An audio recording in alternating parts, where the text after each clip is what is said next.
into our final best of 3 of the day, as you so kindly pointed out.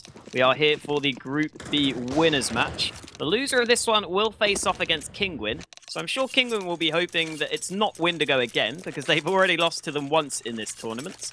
But we will be heading underway shortly. As always, my name is Hawker, joined by Dean, which is going to head straight into the action. Tensky buys a smoke and molly. And on the Windigo side, they do get the kit for Victor to start off things here on Mirage.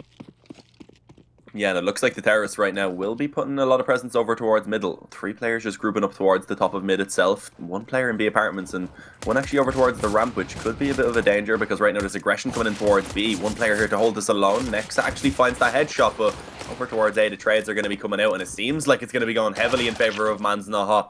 They are able to take a couple of frags, or rather 3 frags, so traded back as they remain in a 3-on-2, and Punisher being extremely low HP now. This is looking really good for Mans Naha. They have full control of the B-bomb site already. The bomb is just about to get planted. 5 HP on Punisher. No Kevlar for Victor to work with, so aim punch is going to be a problem. And now this is going to be a very difficult retake for the Bulgarians to try and pull off, as indeed they do need to get a move on soon. First player has been spotted. He will be dropped, and Victor trying to get it done will find at least 1 headshot, but the trade instantly comes back as Kalinka hits a really nice shot with the USP. And there you have it, Mans Naha picking up that pistol round. A strong start for Mans Not Hot. I do like the mid-round adaptation it seemed like they had there, where after they got it to a 3v3, they realized they could go back towards B. It didn't look like that was necessarily the initial strategy, but they made the call, they made the decision to go back, and it worked wonderfully well as they managed to get the free B site. And now it's only going to be Bubble holding on towards A. Not looking great for the Bulgarian side. Bubble with the Deeg in hand does get a quick headshot. The flank, though, is coming in, and Asilian might just mow him down. You'd think so, at least. They know exactly where he is. Ooh, Bubble surviving on 11 HP, finally finished off. That did allow Victor to come in for the trade in the back. It's also allowed Windigo to rotate back around, so maybe not quite such an easy round for Mans Not Hot. They need to spot this boost, and Esperanto does just that. A quick headshot to bring it back to an even position, at least in terms of numbers. Yeah, in terms of numbers, it's even, but firepower-wise, Mans Naha having that bomb down also have a huge advantage, but Windigo do at least have a defuse kit. As I say that, though, they do go ahead and lose another player to the AK of Kalinka, and now only being Victor and Ships to try and get this retake. It's looking extremely unlikely, and Ships is now the last man standing. I don't know if he's going to be able to get much done. Maybe 1 more kill to drop another rifle would be ideal, but it doesn't seem like he himself is even going to try and save, so he might be looking for that damage, and it doesn't seem like it's going to be given to him. Of course, Mans Naha sticking together, playing this safe, just all exiting towards T-spawn, where if there is at least that player, and I don't think they were aware of Ship's position, rather, or they should have been. If he had a wrapped around, they will at least be together to trade that one out. So 2-0 start for Mans Naha, only losing 2 players, it's not too bad. And Ship's retrieving a UMP, actually, as he saves there, gives himself something to work with into this round. Will be the case. He's the only player really with anything considerable.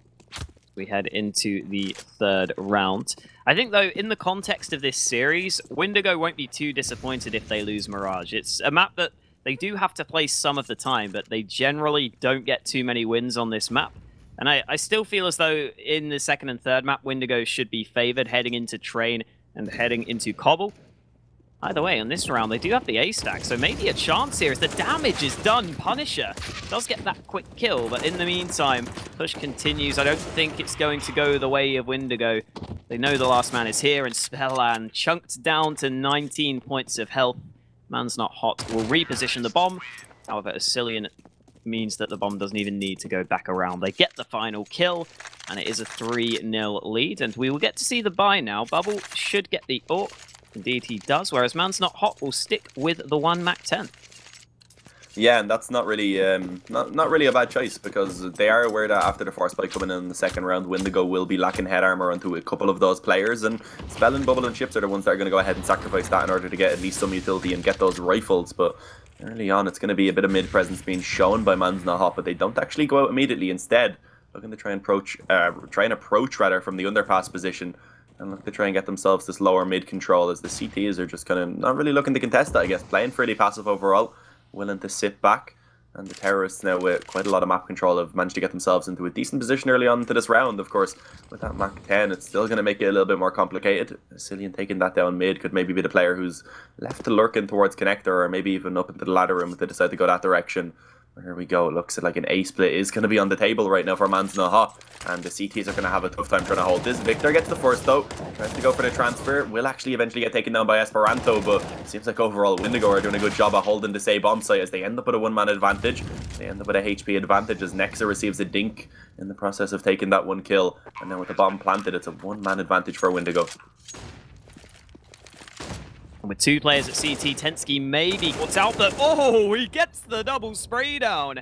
And Bubble is nowhere near the action, all the way back towards short. And that means he is going to be forced to save.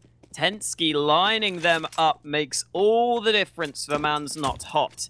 And even though it looked like Windigo were lining up what could have been a successful retake, Tensky puts a stop to that. And Mans Not Hot keep on rolling early into this one. A 4-0 lead now. They'll be very happy with how things are going for them, although they will still have to be careful. They should be aware that Bubble saved an AWP. They saw him get a kill with it previously. They shouldn't really force off the back of it, but they will be aware they have to play around that AWP into this fifth. Yeah, at least they have some sort of weaponry to work with. It's better than nothing, but that previous round one that they were probably counting on winning there, it was looking like they definitely had a good chance. Tensky, the only one who really had any sort of HP to work with for the remaining two players on Mans Not Hot, and he really does step it up when required. He gets a very strange 2 kills in towards CT. That spray was a bit awkward. Both of the players end up going down to it though, and it was very fast. And now with the weapon advantage once again, Mans Not Hot are just going to go back to this mid control. They know that they have the weapons in their favor. They know that they can just stick together and try and trade out these pistols, that there's only one weapon that is actually being saved by Bubble. So let's see what they're going to be able to get done. Once again, the CT is not really looking to actually contest mid, and in the previous round, that didn't work out so well for them. Bubble's over towards B apartments with the 1 AWP. So if the push were to come up short, then he may be in trouble. And it looks like that might occur. Kalinka and Esperanto, the Lithuanian duo, currently sticking together in ladder room. But they're not quite committing to short just yet.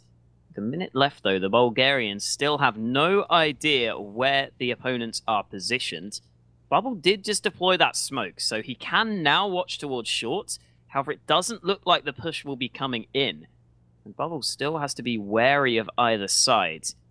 The time ticks down lower and lower. Mans Not Hot might need to get a move on. With 38 seconds left, all 4 players grouping up around B. Whereas Nexa is sticking around towards the A side of the map. And here we go. They are pulling the trigger. Bubble could get caught as the push comes in. And in comes that opening headshot. Kalinka finds the kill, drops the AWP, and effectively wins the team the round. They will gain control of B. And that AWP can also be saved if they want to. Although, for the time being, I assume Mans Not Hot will just focus on holding onto the rifles, and there we go. Headshots all across the board. Spell on the one man left. Won't really find anything. Actually, he does spot out ahead, so there we go. There comes a quick headshot. However, the rest of Mans Not Hot can hunt him down. The AK is recovered. Spellan, I don't think we'll be able to save that, but it looks like Mans Not Hot also are not going to look to save that AWP. Now they do. Okay, Kalinka gets that one back. So there we go. They will save it into the next round. Mans Not Hot with the 5-0 lead. Yeah, great start for Mans Not Hot right now. 5-0 to buy. Of course, we'll be coming back out for Windigo. And interestingly enough, they're going to be going into a double op set of Bubble. Of course, he's going to have one. Ships is going to be the secondary upper. And let's see where they're both going to decide to bring these. Bubble with a good spawn from mid, I presume, is going to try and face this position. Ships, on the other hand, bringing us over towards A. Playing around that purple box, trying to face off against Ramp. It seems that it seems to be rather anyway. And he's going to be the sole player on A, interestingly enough, also. So now over towards the top of mid. It's just going to be the terrorists holding extremely passively. They're not really looking to try and get the mid control this time. They're expecting maybe some adaptations to come out of Windigo and expecting maybe some aggression to try and counteract that mid control that's been coming in so far. And they have kind of made the correct decision. We see Windigo, even though they're not pushing up mid, they are actually looking to try and challenge this position extremely heavily. And Mans Not Hot just playing passive, waiting to see what comes towards them instead. And they may finally begin to move on now. A minute and 10 seconds remaining. A run boost may be coming in. Esperanto with the yacht. He gets run boosted out. Cillian able to find one kill. Damage being done also on towards Bubble. It is costly for Cillian, but he's able to claim that man advantage for Mans Not Hot. And now it is going to be a 5-on-4 once again in favour of the European side. Quite an impressive recovery there from Asilian, considering he had to focus on the run boost. He still manages to get the spray down. With 43 seconds left, again, Man's Not Hot run down the clock. You can see the A-hold very, very passive. This is something you see from a lot of teams on their CT side. And it looks like Windigo might have been taking a gamble here. Victor is very far away. Sure, Ships has an AWP, but he might not be able to do too much because a smoke could come in towards CT. Molly is deployed. A couple of flashes are also going to follow up. And Kalinka will now push his way forwards. Looks like Ships does get caught out in the open. And now Windigo might not even be able to go for this retake. Kalinka, oh, beautifully done. Not quite the final frag, but he does more than enough. Bubble, the only man left, actually gets a couple of kills. Back to a 1 versus 2 as he makes his way forwards. Don't think he's going to be winning this one, though. You can see he's not interested in making his way back to the site. And Asilian may have heard that step. He's focusing on Bubble's position. Bubble is trying to walk away, but they're going to hunt him down. This should be the kill. And it is the final kill. No AWP saved. And Man's Not Hot keep up their flawless start. Yeah, they're looking like a really solid team right now. They definitely have this T-side prepared. Windigo, on the other hand, they haven't had any success yet. The couple kills that have been really found by their players have mostly been basically zero impact on the actual rounds. So not much success so far. Finally, the tactical pause will come out. They're down 6-0. They, of course, can still bring this back if they're able to start getting themselves onto the board on this next buy round. But into this one, I'm presuming it's just going to be a half buy, maybe pistols and some Kevlar. And just look for some damage, I guess, is their main goal for this round. Now, that likely will be the case. While we have this quick pause, though, I'm going to go ahead and give a quick thanks to our sponsors over at Farmskins. If you are tired of useless skins in your inventory, then you should go ahead and check out Farmskins. They say the drops there are better than the ones from Gaben.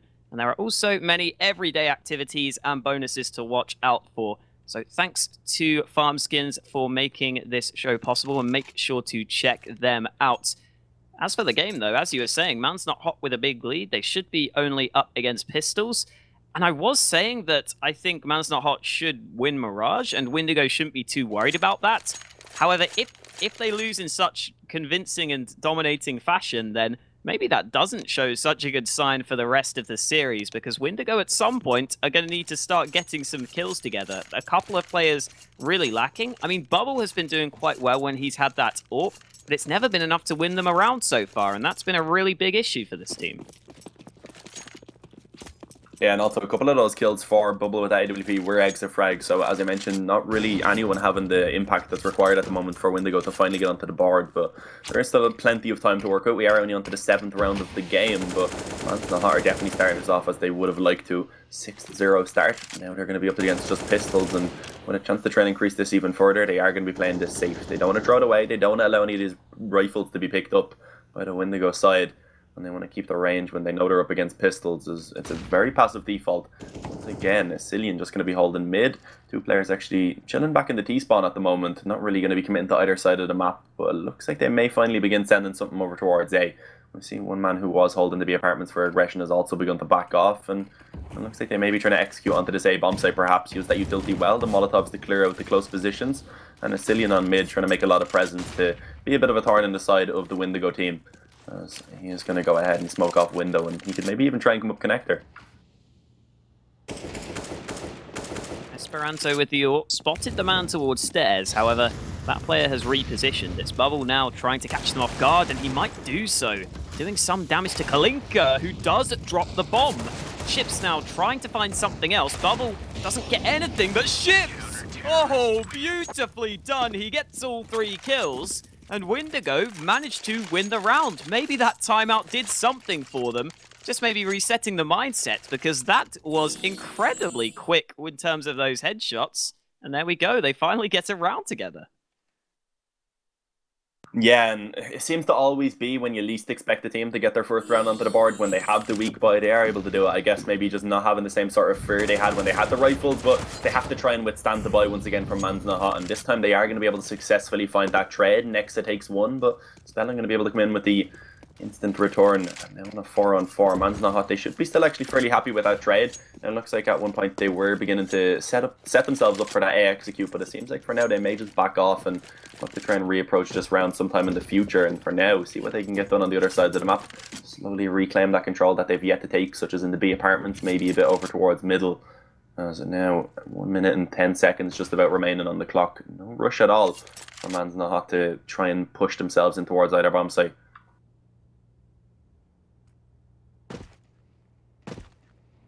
Well, with a minute left on the clock, Man's not hot, as you were saying, look to focus towards mid, and with the smoke deployed, Bubble is trying to find a gap here.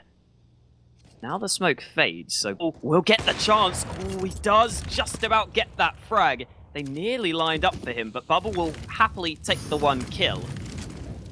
As we see the nades going out, the rest of Man's Not Hot will try to make their way forwards, and Tensky will prompt the push. He gets that quick headshot, but Man's Not Hot slowing things down. This is allowing the rotate to come in. Finally, with the smokes being deployed, they'll make their way forwards, and Tensky gets another headshot. In the meantime, Victor, however, did find a headshot in reply. That bomb will go down, although Tensky takes a little bit of damage as Punisher comes in quickly from mid and leaves Tensky all alone. He's already got 2 kills. He's going to need 2 more if he wants to win this clutch. Yeah, it's definitely winnable, but as you can see, still some utility remaining on the Windigo side. That Molotov is really going to complicate things now for Tensky, as he has to wait for that to begin to disappear before he can actually push forward, and attempting to take the fight in that fire is not really going to work in his favour. He burns alive, and it is going to be Windigo picking up 2 in a row. So they are able to chain some together. They're able to get themselves back into this game, and maybe have a chance now to stabilise their economy, but Man's Not Hot are still able to buy up. They had that 6-round win streak, and also been able to get the bomb plant in that previous round also gives them the extra $800. So it's not really, there's no real easy path right now for Windigo. They have to keep withstanding these rifles at least for the moment before they have a bit of a free round, I guess, in the future.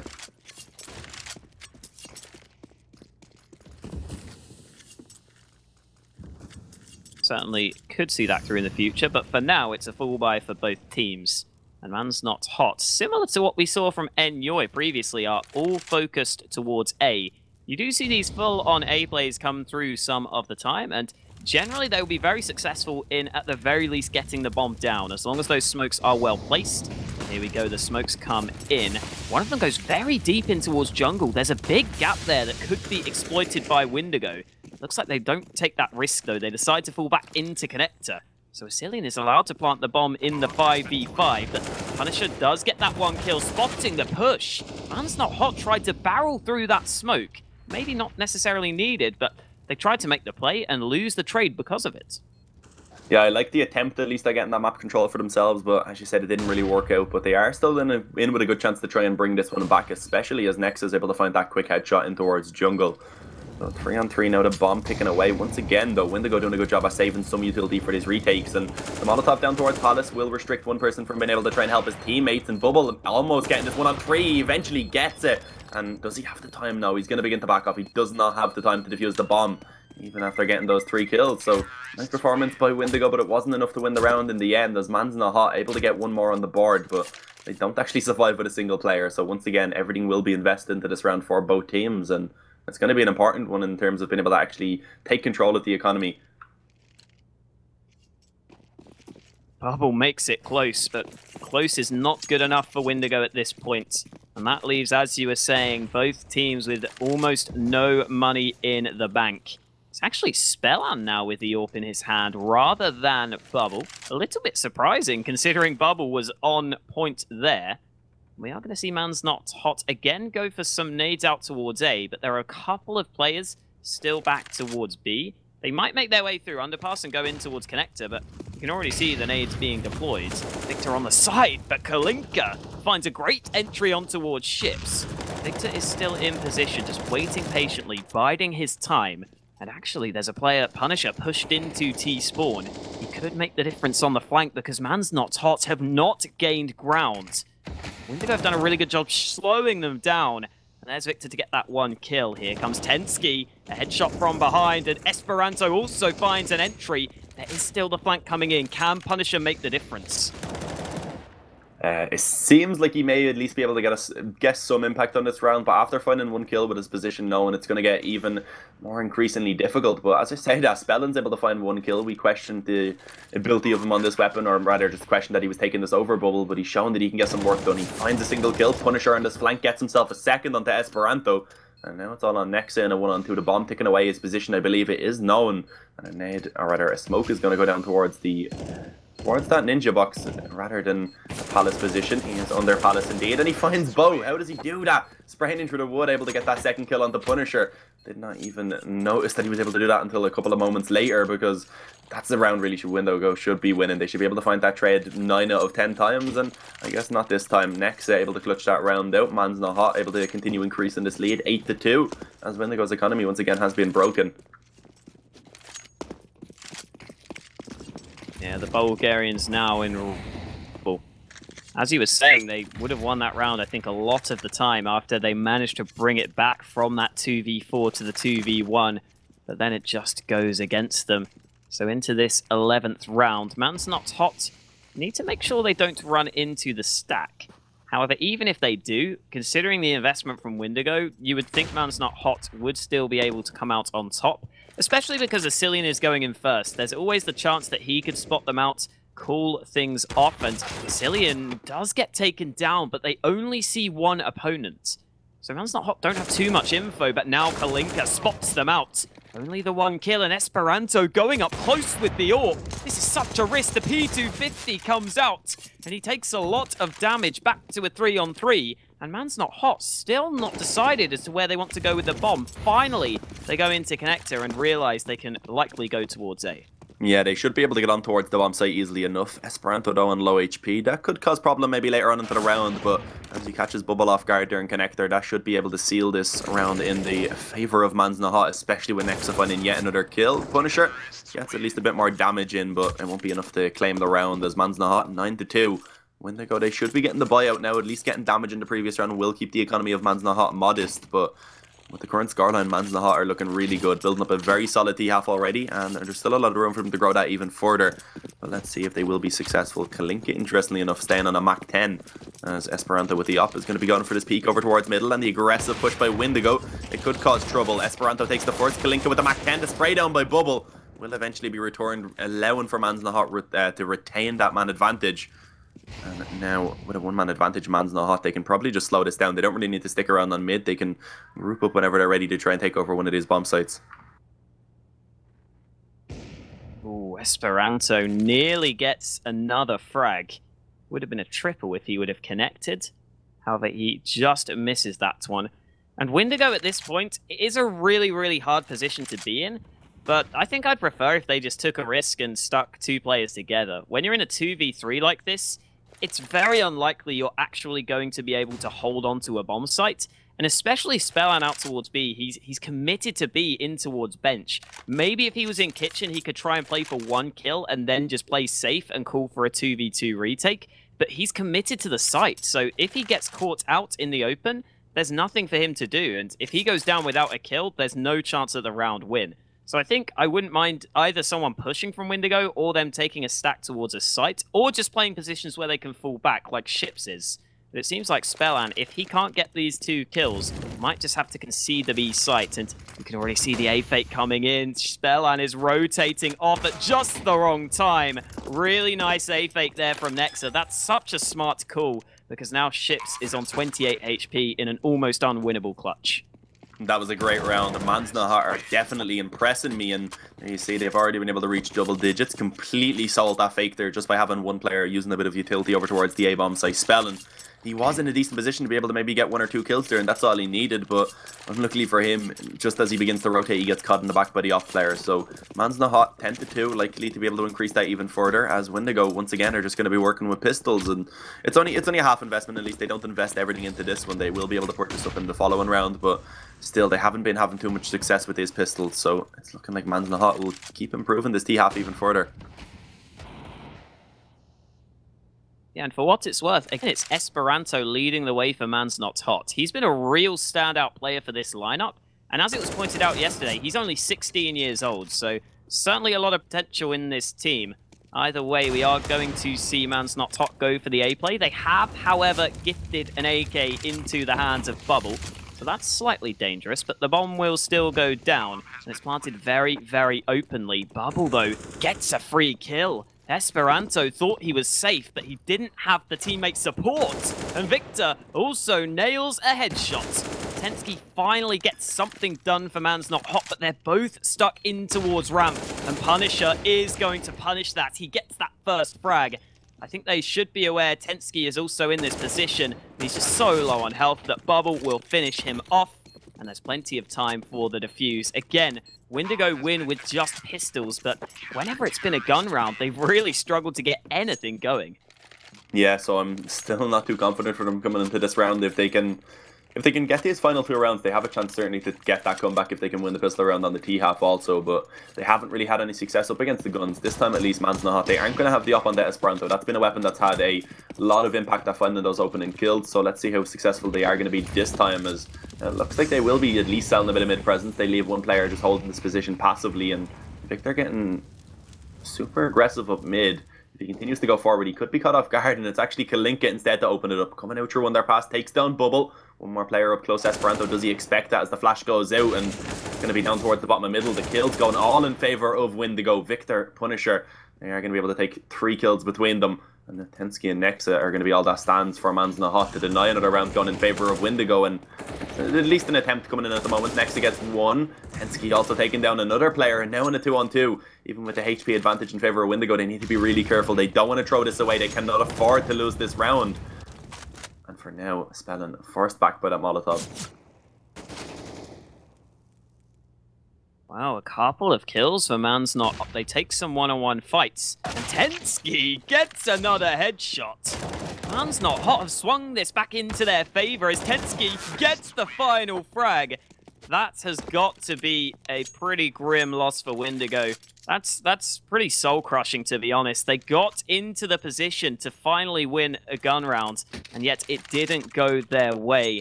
It's also got to be pretty soul-crushing for Bubble right now, because he is up there top fragging the server at 18 frags. He's been doing a lot with that AWP, and yet the rest of the team's still not really finding too many frags. And oftentimes he's even having to rotate off, as you were saying, so it's not been easy for him, and yet it's not been enough to win the rounds. They've only got 3 on the board, but Spellan looks to change that as he finds the first in this round and spots a couple towards B apps. Yeah, and Asilian also early on has received quite a lot of damage, so Windigo may be able to finally get themselves a gun round onto the board. Let's see if they will be able to capitalise now on that opening kill that we saw coming out of that up from Spellan. At the moment, the T's seem to have kind of given up on this hope of that B execute. They seem to have just fallen back. They've decided to send the majority of their presence out mid, and B split is still a possibility. Esperanto making his way up short, 1 player in connector. And for the moment, Windigo not really going to be peeking. They know they don't really need to go for any of the info. They have that man advantage. They can just stick together and make sure that they trade once Man's Not Hot do come towards the bomb site. And it looks like for now they haven't really made a decision about where they want to bring this. The bomb, of course, still remaining in B apartments. It will now be joined by Esperanto also, as they leave Asilian to just lurk in connector. And it looks like it will be up to Punisher to try and hold down this B bomb site with the support of Spellin, who's actually pretty far back in towards Kitchen.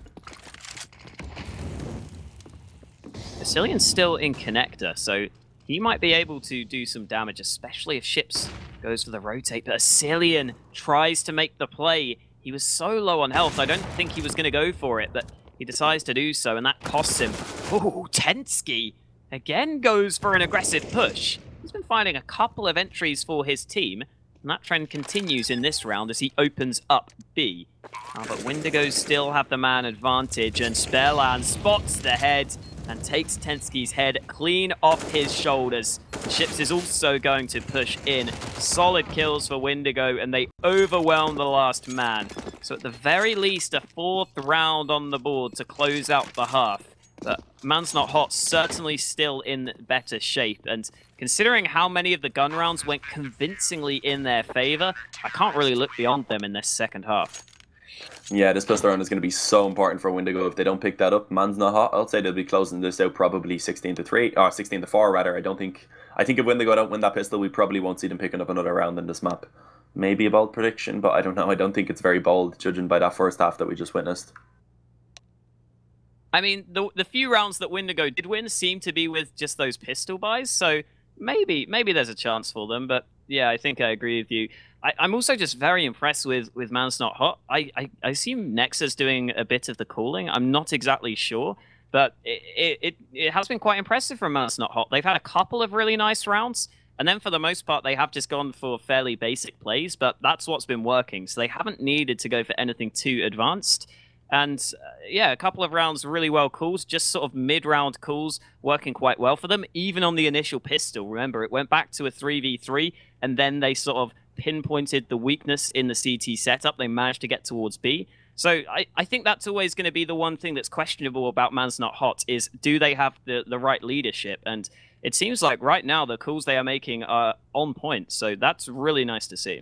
Yeah, they have a couple players who have that potential to be the leader. They have Nexa, who done it in Renegades, of course, not really to the most success. He did end up getting removed. The Cillian has done it in the past as well, but I don't think it's his preferred role. And then also, you have to remember, this is online CS, as I'm not sure if you guys can actually see on the scoreboard there, but they do have their coach in.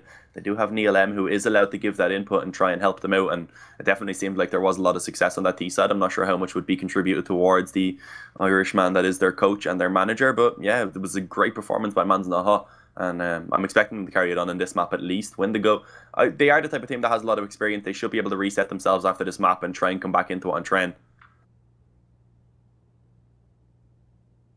Yeah, I guess the only way for UKCS to get any success is being the coach. That's what we've learned today.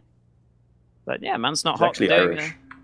Oh yeah, again. Well, yeah, yeah. I was trying to claim that one. It's like when English people tried to claim Andy Murray as being part of like, a UK person. It's like, yeah, we're part of that. Andy Murray, he's great. We love him. He's actually Scottish though. English people love him. Scotland is part of the UK though. Yeah, so. I know, but we're still. Yeah, okay, we can claim it. It's still a bit dodgy when English people are like, yeah. It's more like when they try and claim Conor McGregor because he's completely Irish. So yeah, I guess that'd be a better analogy for it. True. Still just having a little bit of a wait between the halves. It's a little bit of a shame as well because this is looking like it might be a really one-sided matchup, assuming the pistol round goes the way of Man's Not Hot. But we're yet to see if that's going to be the case. As we were saying, I mean, Bubble was doing really well with the AWP on the CT side. The question is, will he ever get the chance to AWP on the T side? If they lose the pistol, he might not. And also, I don't know if really he's going to be able to have as much success on the T side, I guess, as you like with that AWP. But that's still yet to be seen. A lot of question marks around this Windigo lineup. I'm sure they will be hoping to step it up for their own map pick heading into Train, but they have to focus on what's ahead of them. Mirage is still a possibility, and I'm sure all focus will still be into this upcoming pistol. Yeah, I think the Bulgarians have kind of always been... It's kind of the Bulgarian scene, rather, has always kind of been that scene that has just been so close to breaking out. Remember back when they had the Mortal Kombat lineup, etc. Of course, having Dreamer really restricted them in terms of what they could do. I believe it was actually Punisher that they would use in events as a stand-in for him due to having that VAC ban, not being able to play at the majors. So that kind of did stop them from breaking into that next level of the scene. And I think eventually the frustration of not being able to field that full roster ended up with forcing them to make roster changes. So yeah. Yeah. Yeah, I remember they definitely went to a couple of LANs at one point. I remember. I think was it when they were called G-Bots or G-Play or something like that. I don't exactly remember. They've gone through so many different... G-Bots was a Spanish team, I believe. There you go. Yeah, that's it. They've gone through so many different names though. It's kind of hard to keep track, but they're with Windigo now. And there we go. We're into the second half pistol, so we can stop waffling on. Oh, never mind. We're pausing straight away, so maybe we will have to keep waffling on. You like waffles? Do I like waffles? Not really, no. Someone said Scotland is practically UK. I didn't say Scotland is practically UK. I said Scotland is part of the UK because that is geographically true. If you're trying to argue that fact, then I don't know what to say, really. Someone in the chat. Still means I don't like Scottish people, though. You don't like Scottish people? I think they seem kidding. nice. Just trying to they have good people. comedians, Scottish comedians. Yeah, that's true. I like Kevin Bridges. I like Kevin Bridges is really funny. He's very funny. There's many others.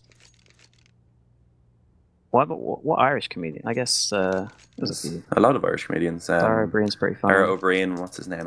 Hang on, I'll Google best Irish comedians and name a few.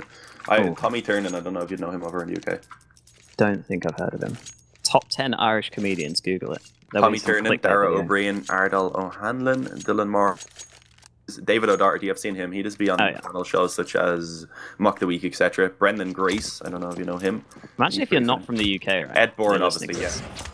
No one, they all have no idea what's going on, but we don't really have too much to fill about when we've already talked about everything in the game. But now that we're back live, we can go ahead and actually focus on this round. Kalinka with some nice aggression up mid, looking to try and find that opening kill. It's a little bit awkward, but he eventually does come out on top of that battle. And eventually the trades come in as ships from Underpass will be able to chime in with one of his own. Esperanto looking to try and step it up. It'll only be one. And Tensky, he's been a man who's been having a great game so far. And he actually does somehow pull off a single frag there, even after getting dinked down almost instantly. Punisher, this is not the time for the 3-round burst, but he eventually manages to find that for himself also, as it was looking a little bit awkward. Cillian in a 1-on-2 finds the first headshot. And now Bubble playing around this box needs to win this for his team to try and keep them alive. If not, it will be getting very awkward. Bubble going to be playing around this box. Cillian creeping up, doesn't spot him out quite yet. And this is a very awkward stalemate right now. Both players looking to try and find this angle onto each other, and it actually is going to be Bubble to successfully find that and give Windigo that silver lining now to try and build this comeback. And the 1v1 there, Cillian was just stuck out in the open, so you saw Bubble was really the man playing around with the cover. He was able to peek in and out. He was able to dictate when the fights were taken, and that allowed him to close it out. And again, Bubble continues his strong form. Windigo now do need to make sure they absolutely do not lose this round. They can't afford to lose against the Pistols. That would be brutal. We are heading into this 17th round. 1 AK for Punisher. We will see Victor with the MAC-10 go in first. He is going to get that opening kill, and the SMGs will be able to overwhelm the A site. So it looks like this will be a round for Windigo. The Bulgarians just keep on going. All 3 SMGs get a frag each.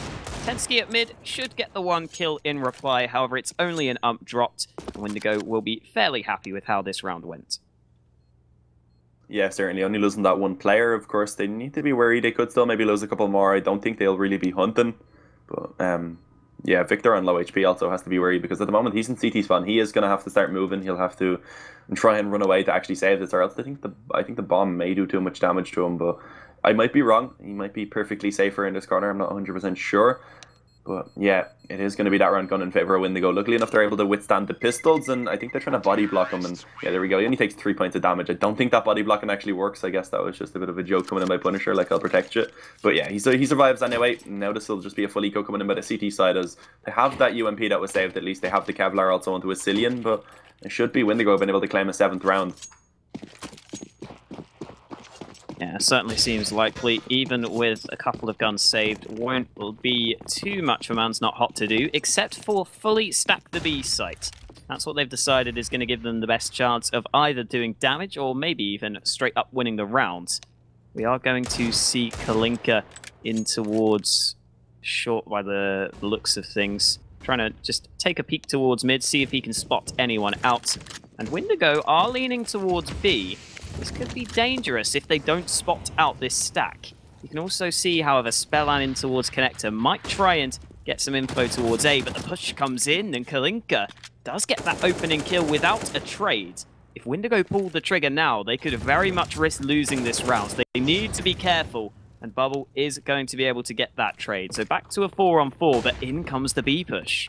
Yeah, that kill I think is actually going to bait them into going towards the B-bomb site, and they haven't yet realised that it is a full stack. They should be at least getting a little bit of an inkling now, as the trades do seem to be going in favour of Man's Not Hot. Molotov forcing Esperanto out though. They don't really have the best weaponry either, and Spellan on this lurk from Kitchen is in a really good position to put this back in favour of Windigo. Let's see if he's going to be successful. Punisher finds the aggression by Esperanto. Spellan from behind finds 1, and Cillian should be falling any moment, as he's only on 21 points of HP, but he gets the first. He remains alive, at least for the moment, but as expected, Windigo do end up taking the round, but a lot closer than would have been expected. Yeah, it was quite well played, all things considered, for Windigo at the end there. They could have just gone back towards A, but they realize they can likely just hold things off with the flank being in place, and they don't want to let the CTs get out towards short and then get towards A. So they just decide to commit to the B push and get the frags. And here we go, Esperanto doing a little bit of damage through the smoke. No AWP in play, so that M4 can try to hold towards mid, but Man's Not Hot, keeping up the aggression. Victor sorry, Windigo keeping up the aggression. It's Victor lining them up. He only gets the one kill, but Kalinka will finally find one in reply. As Nexa has been mollied off, the bomb will have to go down, although Nexa does get the one headshot to keep them in contention. But it doesn't look like Man's Not Hot are going to go for this one too quickly. Maybe the save is on the cards.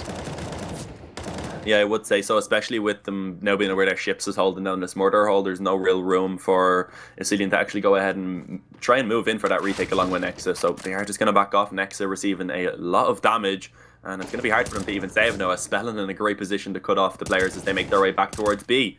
All on to Nexa now, 8 points of HP, 3 players to try and stay alive as they try to hunt them down, and it's not going to be possible. As you can see, Windigo now, I was about to say Man's Not Hot because on my screen the names seem to be wrong up the top, but yeah, Windigo getting themselves up to 8. They are only 3 rounds now in the difference, and they should be able to get another now as they face off against most likely just pistols. Yeah, should be the case. Windigo starting to get the ball rolling on their T side. Again, Bubble still leading the way in terms of frags, as you would expect. Oh, Asilian is lining up some sort of flash for his teammates. There are a couple of them focused out towards mid. Is no one moving? Or what's happening? Have I DC'd? Hello? No one's... Oh, I think the GoTV is DC'd.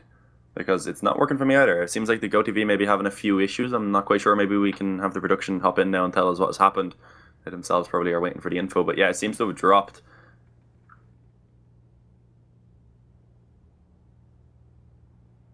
Well, it's either everyone standing still or the server DCing. And I think I know which one is more likely.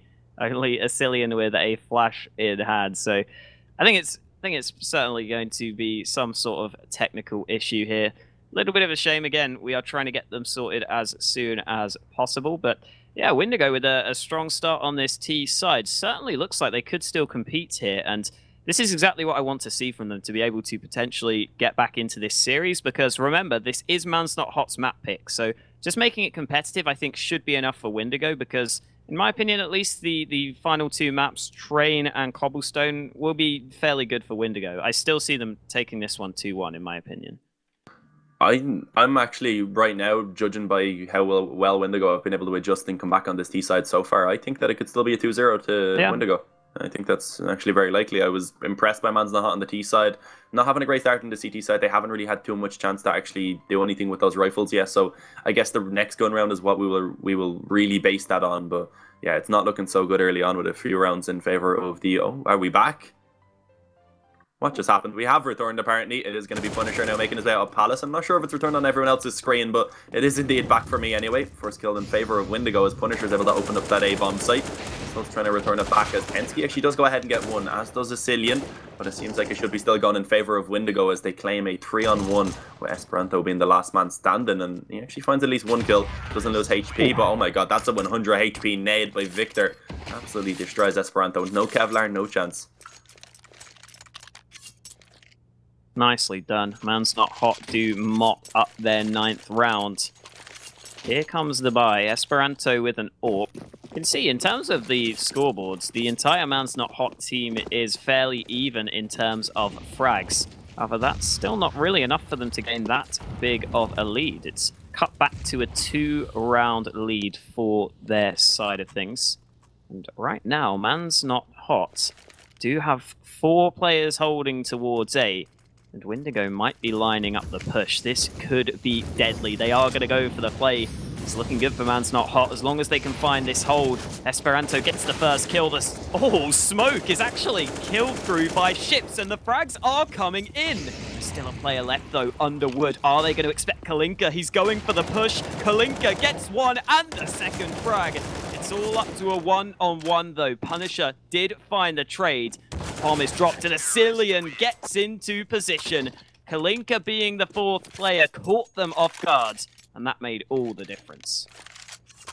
Yeah, really nice round there by Kalinka under the Palace position. Just staying alive, that's the sort of productive baiting that you do want to go for if you're going to bait your teammates. I presume that was planned, but the smoke pinning under Palace was a very strange position for a smoke to be put. I'm not even sure if that was meant to be there, but it ended up working against Windigo if it was from them. But yeah, they are going to be able to continue buying at least into this one. Man's Not Hot, of course, only surviving with one player. They are not really going to have the best buy into this one. They do have 2 MP9s. They have the op at least onto Esperanto, but they're also very limited in terms of the utility that they have available. So let's see what they're going to be able to do now coming into this round, as they do seem to be just splitting up and holding extremely passively. So far, we've seen overall a fairly fast pace coming in, and it has worked in the past, but now they maybe want to try and slow this down, see if they'll be able to take some rounds with a different approach. Ooh, Esperanto spots the legs. He's holding an incredibly tight angle now. Kalinka is pushed into a ramp, and yet still a 4-man A stack from Man's Not Hot. This is somewhat surprising. With a minute left on the clock, we are going to still see Windigo just holding back patiently. Not sure if we are live or not. We're going to have to wait and see. The teams seem to be still playing it out, so we will just stick with it. A couple of players out towards top mid for Windigo. And with 40 seconds left, they are going to make their way through mid, but Asilian tries to force a fight, and that allows Bubble to get the first. Man's Not Hot trying to take the play proactively. It doesn't quite work for them. Finally, Nexa gets a kill. However, now the B play is going to come in, and Esperanto has it all to do, and he does get 2 frags. The push is still coming in here, but Esperanto hears the steps. Can he get the 3rd? Yes, he can. He's making it look so easy right now as he locks down B. The molly will come in. Esperanto might be in trouble as he gets rushed down. Bubble! Oh no, he burns himself That's alive. a real 1G. Can we get this? Can we get spam in chat? That's a real 1G. Yeah, that's a little awkward. They'll try to forget that. I wonder what the no's in chat were about, because there was players on the Man's Not Hot side spamming no, including the coach Neil M. So I'm a bit confused about that was about for what that was about. But seems like they will actually just be continuing on with the game. Man's Not Hot right now, they're in a good position. They've forced a forced buyout of Windigo. Their economy not looking so great at the moment, as they do just go fast immediately down mid. They have a couple of rifles to work with. They'll be looking to try and find these openings, and they actually are successful in finding the first. But Tensky steps it up when it's required. He finds a quick double. Nexa also able to take down 1. And now it's a 3 versus 1, with Spellin being the sole remaining player for Windigo to work with. And he finds the first at least. Slowly chips away at Esperanto, drops the player who's been having a lot of impact for that CT side. But now with 2 more players and still about a minute and 20 seconds remaining, he has plenty of time to just go ahead and try reposition himself. Try and get that surprise element in towards this clutch. Oh, as you were saying, Spellan without the bomb is going to make his way back around, and he spots Nexa, but Asilian in position will convert that kill. And Man's Not Hot to get their 14th round on the board. Looking fairly good for them at this point, considering Windigo's money. Seems as though Man's Not Hot have recovered on their CT side. Despite the strong start from Windigo, it's just kind of faltered in these recent rounds. And this force buy doesn't look great for them. They're going to have to get it done with only the 1 Galil in terms of rifles. The rest of the players just having a couple of SMGs, a couple of pistols in the mix. We are going to see the B Apartments play come out. Oh dear, a little bit of team damage. It's just not going well for Windigo, is it? Bubble takes a shot in the back of the head. It doesn't do too much damage, but that's never a nice way to start the round. No, certainly not. At least he's not on fire this time, but, well, he is according to his name, but not in the game, literally rather. So, yeah, not a great start. He gets dinked by his teammate. He is going to go ahead and get boosted up into the window now. And with that UMP, he'll be looking to try and maybe catch one of these players off from the lurk, but Esperanto with that up, continuing to find those opening kills. He takes down Spellin. Kalinka also chiming in as the Lithuanian duo are really causing havoc right now for Windigo. They're having very little success, and as you can see, it's 4 players remaining alive as Man's Not Hot are able to claim themselves map point. Going on to this last round now, a regulation time, or potentially the last round rather, unless Windigo are able to get the comeback. They will be working with a very weak buy, average of about $3,000, and because of that, Galils and an MP7 is all they will be able to afford. And it looks like this one may have slipped away from the Bulgarians.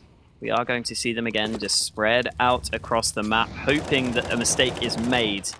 Smoke has come in towards top mid. We are going to see a couple of Windigo players push out through A. The trades are going to go their way. They get it into a 3-on-2. Very, very quick trades, but the 3 frags come out. And now it's going to be Esperanto trying to get the retake going, but Ships has a smoke to keep himself safe from the flames. The man's not hot, have to win from a man disadvantage. Out comes another incendiary. Kalinka might force the man out as he goes for the spray. Ooh, a lot of damage done there. Spellan and Ships both go down low, but the time is still ticking away. Yeah, they really need to get a move on. They don't really have any more nades that can do any of this damage, and I think they may just want to back off at this point. The economy for Man's Not Hot, it's not amazing. Of course, they already have map point, but only 6 in a row is needed for Windigo, and there we go. A nice find by Esperanto to at least take down one player as he does back off. So I'd say that was worthwhile. It was very unlikely with the amount of time left that they'd actually be able to get that retake successfully. So taking down one more player, backing off, saving that M4 and up, and now coming into this round, they have some money. Kalinka's able to drop one over. Tensky can buy for himself, and as you can see, they're actually able to get themselves a pretty solid buy together. They get the full set of rifles. Tensky, I believe, will be the only one that's really low on utility. The rest of them should have everything they need.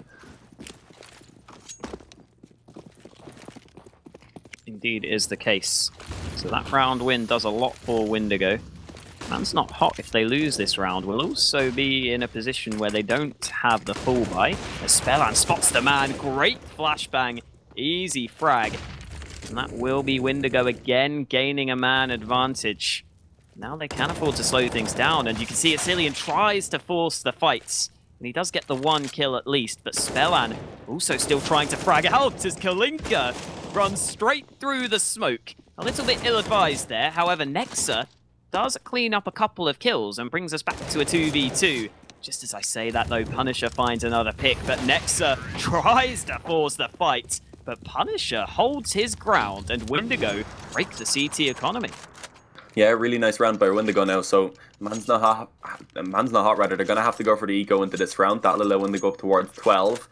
Then once they get that buyout, if they were to lose that one, it'll be another eco once again. So only really 2 buys are left in this half for Man's Not Hot. So it's not as difficult as you think right now for overtime to be actually forced by Windigo. So Man's Not Hot don't want to get too confident. They do want to try and just get those rifles out and get themselves right back into this game, or at least try and close it out. They have another 4 chances at least in terms of the rounds. And into this one, look how passive Windigo are actually going. We see a stack coming in over towards the A bomb site right now by Man's Not Hot. Only Asilian over towards B. And it seems like Windigo are just going to focus over towards middle, where they know with those rifles they'll have a big advantage over the pistols, no matter what pistols they're invested into by Man's Not Hot, rather.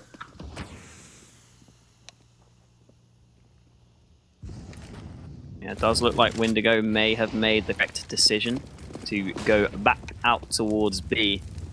Cillian is in towards ladder room, I believe, so that's going to give some information. However, it's not going to come through in time. Actually, he doesn't let the players cross. We are going to see Esperanto spot out Spellan. He only has the Mach 10. There's plenty of players here, but they don't get the frag. And Spellan holding off does find the kill. Bubble also bursting will convert another frag. And it looks as though Windigo will mop this up. Spellan finds a crisp headshot to leave Esperanto alone. So it will be Windigo, as expected, cleaning up this round quite easily. However, Man's Not Hot should have a strong buy heading into the upcoming round. Esperanto also will likely be able to get the AWP, and we have seen him have 1 or 2 very impactful rounds with that weapon. So that might be the difference that Man's Not Hot were looking for, and Esperanto, after getting the kill, won't find anything else. Windigo get their 12 on the board. Oh no, not again. Oh, they're loving it. They're all crouching, I think. Yeah. Yeah, let's go. I'm gonna go third person and look at this. Unity. I'm gonna take a screenshot of this. That's a really nice. It's a really nice portrait. Screenshot. There we go. That's really nice. Although the guy in the background running kind of runs it. God damn it. Shit. Yeah. Do you like the bald head of Punisher there? Oh, his feet are moving very it's not slowly completely as well. bald. Oh, they are. Yeah. He's inventing a new dance move. It's like a super slow motion moonwalk, but instead of backwards, it's side to side. Yeah. I don't know if it's going to take, but he's trying to be a trendsetter. You got to give him props. Yeah, that's the Trevor character. He looks like Trevor from GTA. I'm jealous of that mustache though. That handlebar mustache looks amazing. Oh yeah, it's good. It's nice. As good as it can on a character in a game, anyway. Yeah, true. It's nice that the new models aren't just on Dust 2, so we actually get to see them as well. It's pretty nice. So, do we have any info about what's going on? I'm just wondering for the production. That's a no. We haven't got a response yet anyway, so I'm not sure. Yeah. We don't know what's happened. Maybe the GoTV is having the same issue as before.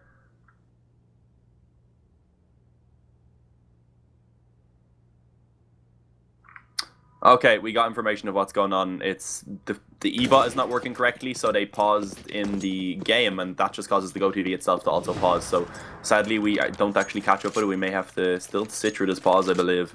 I would presume so anyway. But yeah, 3 rounds knowing the difference. Man's Not Hot doing a decent job in that round, at least getting a couple of kills. I believe Esperanto was able to pick up at least one. I don't think he got any more.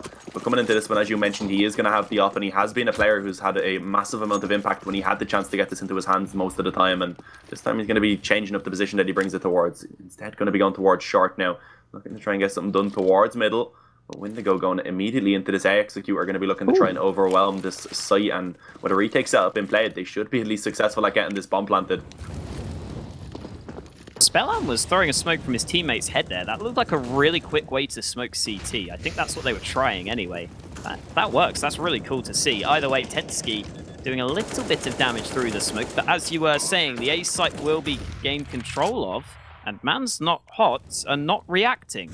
Do they realize the bomb is down? Finally, they move back around, but without a kit, this retake is going to be so hard. Finally, they move back into position. They've got a little bit of utility left, but Man's Not Hot might just get shut out. Victor, only the 1 kill. Vasilian finds the trade, but Windigo are winning the fights elsewhere. And as the players fall back, it's going to be Windigo taking another round. So there we go. Man's Not Hot, not really getting into position, and the Bulgarians keep on going. They bring it very close. 2 rounds will be the difference now. Ships finds that headshot. Tensky, the 1 man left, looking to save, but he gets hunted down.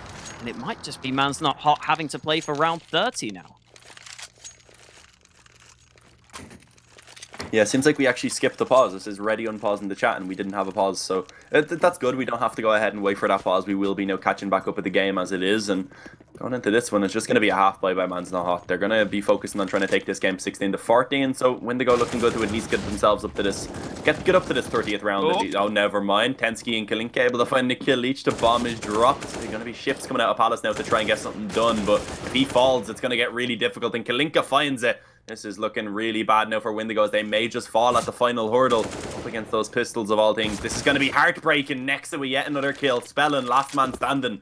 1 versus 4. Maybe able to at least reclaim control of the bomb as he draws down the Molotov, but Nexa through the flames, through the fire in the flames rather, is going to be able to find the boat. And now that's going to be Man's Not Hot with a 16-13 victory on this first map. Windigo, great, valiant effort in that comeback, but it wasn't enough. And for now, we will throw it back to the analyst desk. Almost a comeback for Windigo, but Man's Not Hot winning in a convincing fashion, 16-13, and winning on eco as well. So a bit of a mistake there from Windigo. I actually thought we were going to overtime definitely after that. 15, I think it was 15-10 or 15-9, something like that, because I actually saw that Windigo figured out how to get into A site, and that's what they did. They practically last 4 rounds they finished on A, and they always had ships lurking around that mid short area, but it wasn't just enough for Windigo to take this W home. So Man's Not Hot on their pick, getting a win. So Danny, looking now at Windigo, do you think that there's maybe a pressure on them now after they lost this map?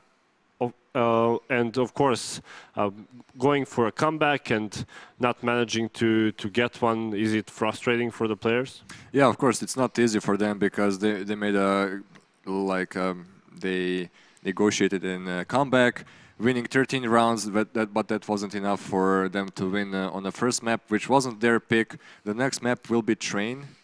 They're kind of like the best map, but I think still that they have a pretty good chance to win in this matchup. Yeah, but still they have to play under a lot of pressure. Yeah, Hogar, what happened with Man's Not Hot at that 15 round? Maybe pressure on them to maybe close it out. We know that even professional teams had problems with closing out games. We remember Liquid at MLG Columbus against back then Luminosity, now SK, and that famous Cold Zero jump on B apartments, and that happened 2 times for them. Is it pressure for your team when you come to those 15 rounds and you need to close out the match, maybe pressure on players to not make some mistake that can cost them a round, maybe even a match at that point? The thing is, Kalinka, one round, he got AWP and he pushed lower under B side, under short, and with the AWP straight forward to the stairs, and he died there. From that round, they lost like 3 or 4 in a row. That was a misplay. Why do you push there with the AWP? If you want to jump from the window, just stay there and watch the connector. That could cost them, but unfortunately for Windigo, they managed to take eco round, pushing early on A side, so they managed to win their map, their pick. Yeah, but basically maybe Man's Not Hot read them as well, because they were finishing A side for almost 4 rounds in a row, and maybe they thought, And okay, I mean, let's stack. Almost all antique rounds that I saw from Windigo, they're finishing on A side with the complete smokes for the stairs and the jungle, and the spawn with the fire for the firebox and the sandwich, as we call it. Yeah, they are playing it really cautiously. Yeah. When they go into the site, and of course, if it's the case that Man's Not Hot read them on that A take now with eco, with flashes and so on, congrats to Man's Not Hot as well, because they figured out what's happening, and then maybe they need to stack in order to get around, and they did. Next map, as you guys said, is Train. Before we go for a short break, do you think that enjoy? I wanted to say enjoy. Do you think that Man's Not Hot can maybe win this 2-0 and surprise us all? I think we're going into the 3rd map. So we are going to Cobble, right? Cobble Yeah, is the 3rd Cobble map. is the 3rd. Just want to mention one thing: the only downside of the Bulgarian team, they don't want to change their anti-eco rounds. I mean, I remember them when we used to practice against them or play tournaments against them. You always know what are they doing on the anti-eco rounds, and that's why the Men's No Hot team read them and win the round. I mean, you must try to, after first or second anti-eco round, change the pace, maybe buy some SMGs and just go faster to the sites, and or explore some other possibilities. Maybe Nexon knows that as well, and maybe he called that push through Ali to shut down Windigo. That will be it for the first map of this best of 3, last best of 3 of the day between Windigo and Man's Not Hot. Next map is Train, but before we start analysis of Train, we are going for a short commercial break, so stay tuned.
Welcome back, ladies and gents, to Farmskins Championship Season 2, also a qualifier for IEM Katowice 2018. 16 teams will be fighting their way through GSL format group stage. Of course, one team will be advancing from each group, and they will face off against 4 invited teams in playoff bracket. I am Rema, and I will be your host for this final game of the day, together with our analysts Danny and Hogar. So, gentlemen, we are moving on to second map of this best of 3, and it's Train, picked by Windigo. Looking at how Windigo played that Mirage, they must be devastated of not winning that one after coming back in such a manner and losing to Eco especially. We know how our players from this region short on fire. So maybe something happened in Windigo's lineup, but maybe they just reset for this Train because it's their pick. They need to win it in order to advance further. They are not eliminated even if they lose, but I think they would want to face off in final rather than going for that decider match and maybe losing that tournament point at Farmskins Championship. So Hogar, do you think that maybe something can change now for Windigo on Train? Maybe City side to help them knife round or a good start? I think they always play better on T sides. As we saw on the Mirage, they play very bad City side. They didn't get any good reads. They tried with the push middle a couple of times. They were shut down. The thing is, Train, they play really good Train. They have good T side, also good City side. They play aggressive on middle. They try to abuse big holes a lot. So I give them advantage this map because they have good upper. Bubble is best upper on the server for sure. So I think they're not stressed. They have tournament life even if they lose here, as you said. They're not out from the tournament. They're professionals, they play a lot, so I think they'll be fine. Yeah, Bubble dropped 30 frags on Mirage, if I'm not mistaken, at the end. On the other hand, Esperanto, once again, having a really good game together with Nexa, and Kalinka this time, if I'm not mistaken, was there with Nexa and Esperanto. So, Danny, if any player can go against Bubble here on Train, who is it? Definitely Esperanto. He did an amazing job holding base side. At one point, Man's Not Hot tried to stack 4 guys on A to wait for Windigo, and Esperanto was the only one holding B apartments. And when Windigo realized that there are 4 Man's Not Hot players on A side, they decided to go from short B to push on site, and I think 2 guys were coming from apartments, and Esperanto managed to hold him for maybe 15 to 20 seconds, and Bubble threw him a molly and stepped into it and died. And I mean, the whole chat was spamming 1G because of the summit. Yeah, I mean, definitely we'll see if Esperanto can go against Bubble on Train. We are ready to go live with our casters, Dean and Hoka, so boys, take it away. Alright guys, welcome back to the second map of the series. After an almost comeback by Windigo, we did eventually see Man's Not Hot being able to close that game out, 16 to 13 I believe, and now going on to Train. Let's see if it's going to be Man's Not Hot once again to come out victorious, or will Windigo be able to force us over to that third map. But as always, I'm going to be Dean. I'm one of your casters alongside Hawka. Again, excited to see which way this one goes. I still feel like Windigo, considering their performance towards the end of that first map, should be fairly comfortably taking Train, but you always have to play the games out. You never know what's going to happen until you get underway. And the one potential positive for Man's Not Hot is that Esperanto was certainly looking good back with that AWP on Mirage. So if he can get that going when they get to their CT side, that could certainly be a massive, massive upside. As always, the AWPs can be very impactful on a map like Train, but on the Windigo side, they also have bubbles. So could go either way as we head into the pistol to see who gets that strong start. I think we're not live though, because there are 3 players still in CT spawn. No, we were waiting on the players to ready up, I believe. I'm not sure actually what was going on, but we will finally be getting into it now. We will indeed be. I think the players actually did purchase up what they wanted. I think Ebot once again was just on the fritz and not really working correctly. But here we go. We will now be going live. A pause seems to have come in, so oh, it's a TeamSpeak problem according to Spellin. So that should be fixed within a couple of moments. Windigo shouldn't be taking too long to fix their TeamSpeak, and then we will get into the action. It is quite important early on as well to try and win that pistol to get that money going. As I said, those AWPs are very impactful, so being able to get those as soon as possible can be a massive boost. We are going to see Asilian drop a P250 for Nexa and go for a smoke and a flash, whereas on the Windigo side, they go for a standard buy of just the one kit. And here we go, we will now be underway. Push coming out through a main, and Bubble going to pick off ahead to kick things off. Kalinka does find one in reply, and Punisher rattles off some shots. Not quite connecting, though. A very scrappy round. Tensky there just about gets a kill, and Kalinka also finds a headshot as we go back to a 2-on-2. Yeah, the HP not looking too great on Kalinka at the moment, though, as he's just currently stuck into that sandwich position with the bomb. Tensky looking to see if he can actually spot out any of these players. I don't think they're aware that both of them are currently positioned on the site, and this could get awkward. Only positive for Mans Not Hot really is that they do have a lot of time to work with. They aren't really in too much of a rush to make this move, but it seems like they will begin now making their way towards the bomb site, and it's Victor to hit that first headshot. Maybe traded back as Tensky finds both kills. What is that as he spins in a circle as he is feeling triumphant after that clutch? That was amazing from Tensky, and that's a pistol round that probably shouldn't have been going in favour of Mans Not Hot. That does end up doing so in the end. Some exquisite headshots come out from the USP that he recovered. And, oh, Ships takes some team damage. We've seen that a couple of times, haven't we? Not really with the knives, but there we go. He's down to 70 HP early. And when you're solo holding the B site, that's not exactly what you want to start the round. Doesn't look like Mans Not Hot will really go towards B to start the round, though. So might not be a massive issue to start this second round. And we are just going to see them hold back. Again, a few SMGs look likely to go in first. Tensky is here with a MAC-10 alongside Asilian, so two of those MAC-10s out towards Ivy.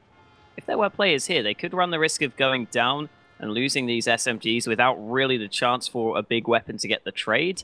However, it doesn't seem like that will be an issue because Windigo instead have pushed into A main and they've pushed into Pop Dog. So they are still in quite strong positions to try and hold this off. And there is a sort of bait and switch being lined up in A main here.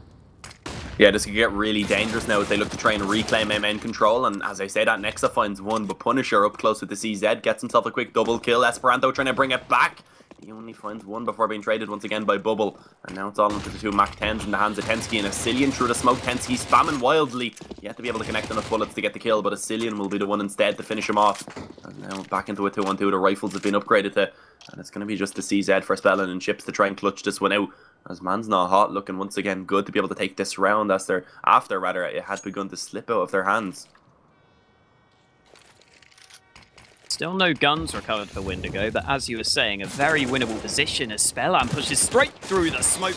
Only the one frag, but that allows Ships to do some damage. Asilian low on health, takes some more, 8 seconds left, and still the kill not coming in. They're both so low, and Asilian switches to his pistol. Him having the secondary does make the difference this time around. And with the time running low, Asilian holds his nerve to gain a round win. However, again, way closer than Mans Not Hot would have been hoping for. And I'm sure they'll be hoping in this round, up against full USPs, that they will get a much more convincing win than that time around. Oh yeah, that got really awkward. Only living with one player.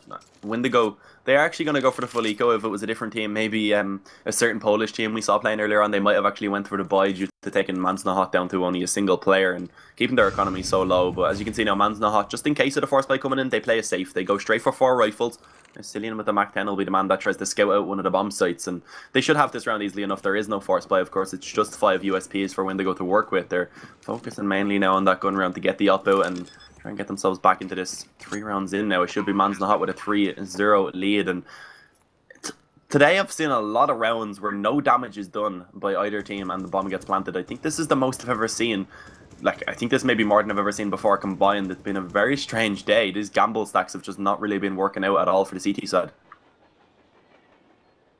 Yeah, we see Windigo go for that stack towards that that train at lane 2. We actually saw Man's Not Hot do this the other day, so clearly they may have been aware it was a possibility, and they will not stray in towards this position. Having said that, Cillian does get that one kill. The MAC-10 does find a couple of frags. Definitely worthwhile to just get those 2 kills. Losing the MAC-10 isn't a worry. Windigo won't really be using this into the next round, as Spellan nearly gets a kill there. That could have allowed him to get a little bit of extra cash.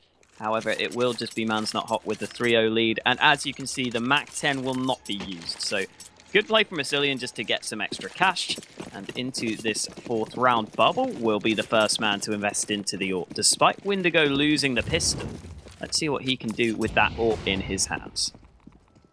Yeah, he has a pretty decent situation right now where Esperanto doesn't have one, so he's going to have an advantageous situation when he goes for those aggressive peaks, when he's just holding those angles. No ops can really actually peek in towards him. It'll be the rifles that have to try and win those long-range duels, and right now it seems like it will be just a slow round coming in by Man's Not Hot, slowly making some presence over in the B hall, spamming away, trying to bait out that utility from Windigo so that they know for a fact actually that there's very little utility for Windigo at the start of the round due to that force buy. So just trying to bait out what they do have and allow themselves to later on in the round reapproach this bomb site, or at least one of the bomb sites. And there you go, a smoke and a flash out onto B. That's another attempt to try and make that player who's solo on the B bomb site actually use his utility, but of course Ships already has none at all to work with. As now 1 minute remains, Man's Not Hot. They'll need to start trying to make some progress pretty soon, and it seems like they may be trying to get some control towards Pop Dog, which could be dangerous. You do see Spellin has pushed forward into this position, but now they bring it back to B. Yeah, and it is worth pointing out, Windigo had a slow start back on Mirage. So if they fall prey to the same here on their CT side, that would be deadly on the CT side of Train. They need to make sure they don't go off to a big loss early on. And with 2 players on the B site, they might be in decent shape because Punisher is also going to lean back towards B. Here comes the push as Ships and Punisher between them completely shut out the play. And Bubble also with the AWP will chime in with a frag. Esperanto only good for the 1 kill, and there it is. Windigo ensure they don't go too far behind early on as they win that round in remarkable fashion. Yeah, keeping 4 players alive as well, which was so crucial. Now you can see they have all the utility they need. Of course, Man's Not Hot, they are still able to invest into this one due to winning that full anti-eco fairly cleanly, only losing that 1 MAC-10 that time. And Cillian will be the only one this time that isn't actually able to upgrade himself to a weapon, but that's not the start they would have wanted. Esperanto, after finally getting that up into his hands, he is going to get taken down, and as Cillian tries to actually reclaim that AWP for himself, you see those nades going in, perfectly launch it back out on towards the A-bomb site. So Cillian denied a weapon. Great play early on by Windigo. I'm not sure if they even meant to do that, but this could be dangerous for Spell, and he finds the first, will just about get the second, as Nexa actually gets caught on the bottom of the ladder. Yeah, you see a lot of teams trying to do that, but Man's Not Hot didn't look too confident with the double drop down there, especially Nexa getting stuck on the ladder. So Tensky is the sole survivor for Man's Not Hot. Esperanto is in a similar position, and he got the headshot last time around, and Tensky will follow suit. However, the Dane doesn't really have too much left to do, even with the time left. The bomb not in his hands. I don't think Windigo spotted that one out, though, so maybe he could get the bomb back into his control. And you can see Ships is actually going to not play towards B because Victor has pushed through T main. He's holding this aggressive angle. So they do leave B wide open, but it doesn't look like it's going to matter. Victor goes off the angle for a second there. The timing nearly catches him off guard. However, Tensky will now be able to recover that bomb. Spellan is also going to come up Pop Dog, though, just to make sure he can't get towards B.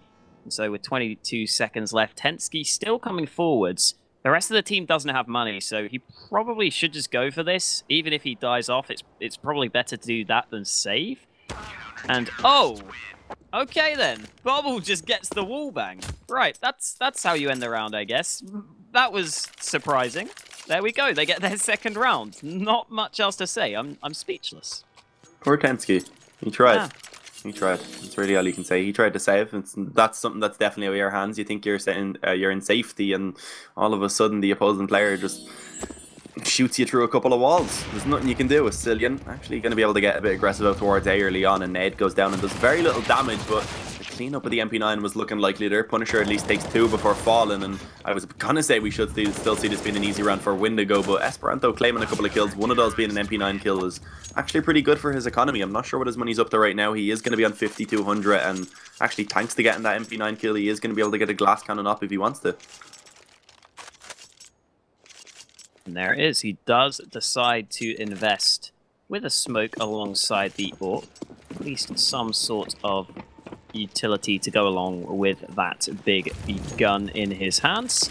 And here we go into round number 7. An even scoreline, but it won't be that way for long. One of these teams is about to gain the lead, and Man's Not Hot will be hoping it is them, because they haven't got anything going in their gun rounds yet. But Nexa will be looking to change that as he picks apart Bubble early on.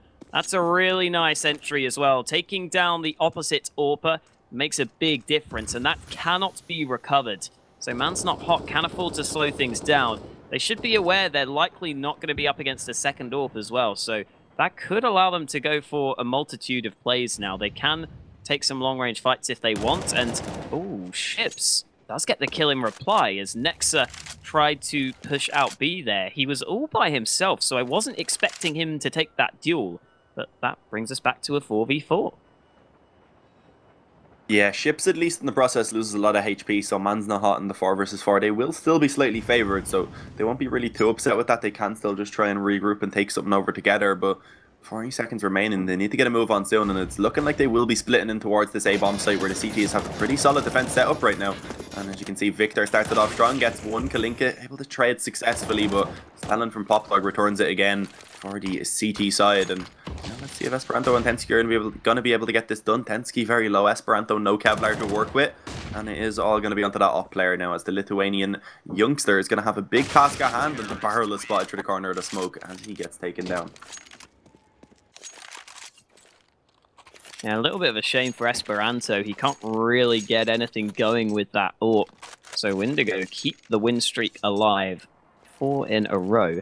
And for what it's worth, on Windigo's T side of Train, quite often you will see them go for very aggressive plays. I remember Victor in particular had a game against Ayo where he just continually pushed out towards B and just kind of gave a lot of room for his teammates as he went in first and found entries. So that's something to watch out for. I think Windigo are also quite competent on the T side of Train. And that's somewhat scary for Man's Not Hot, because they're already falling behind here into the gun rounds. And, well, speaking of gun rounds, it's only going to be pistols in this one for Man's Not Hot. But Esperanto gets a long-range CZ kill. Looks like the bomb, at the very least, will be planted, but unlikely to be anything more, as those nades perfectly lined up. That's what you like to see. Windigo with the team play working out, and even though Nexa gets that kill, it shouldn't really lead to anything. The fuse is coming in, Nexa not going for the peek down ramp, so that will be the round 1. Is the AWP saved for Windigo? That's a question. No, it doesn't look like they're going to get that AWP, so that will have to be reinvested, but taking a quick glance at their money, that shouldn't really be a massive issue. Yeah, they do have enough money that it's not really too big of a deal. It shouldn't have a massive impact. But yeah, coming into this round now, Man's Not Hot back in the buy. This time they have everything. Esperanto, we've seen him with the op in the past, but he never really had everything he wanted, including that utility. So coming into this one, it'll be interesting to see what he can get done. And right now he looks to take that towards A main, and Victor's getting very aggressive, pushing up closer to A main, getting in towards Sandwich at least. And once again, Man's Not Hot not really adapting the G side too much. It seems to be likely that they're just going to remain with this default where they slowly take some control towards the B halls and just continue to hold then, and eventually make their way towards one of the bomb sites. They don't really do too much in these defaults, and it looks like this time they may actually go towards Pop Dog. Nice Molotov goes down, and it's going to force any players who are aggressive back, and I think another one may have been thrown back towards the door, but yeah, there we go. It will eventually burn Punisher alive. I was going to say this is usually done.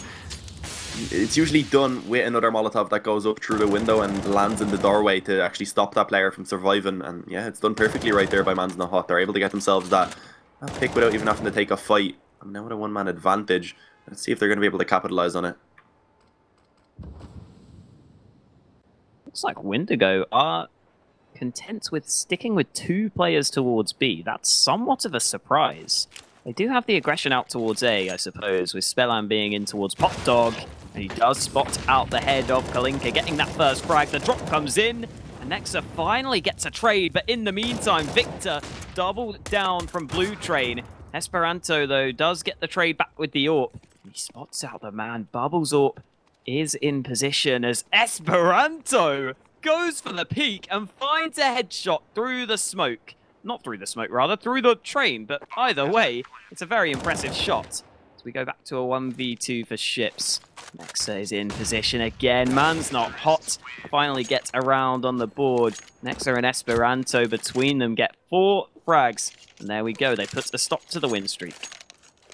Yeah, but it still could get dangerous if they end up losing. If they end up losing this next round, and I guess that's why the pause is being called by Asilian. Wants to make sure that they're able to chain the rounds together, not get their economy instantly reset. Of course, only surviving with 2 players, they don't really build up any money. And you see, as well, at least we can see in the chat right now, it has been confirmed by Kalinka that it is indeed a tactical pause for Mans Nahas. So I do like this. They will be making sure that they're able to get themselves into this game. It's a nice mentality. But while we have this pause, I want to go ahead and just quickly throw a shout out towards the sponsor of this tournament, of course, is Farmskins. And they are the ones that allow us to actually have this tournament running, allowed us to bring this content to you. And if you want to go ahead and try and open yourself some nice skins, head on over to farmskins.com. They do say that the drops are better than those that you get from Gaben. So I'd say that's very likely. It can't be worse anyway. I've only ever gotten blues, so go ahead and check those out. But yeah, this pause shouldn't be lasting for too much longer, I presume. And I guess it is worth discussing Windigo's buy, because with them having a decent amount of money built up, they have elected to go for the second AWP. Spellan going to pick that one up on train. That's certainly something you see quite often. Although in this particular round, it is somewhat of a risk.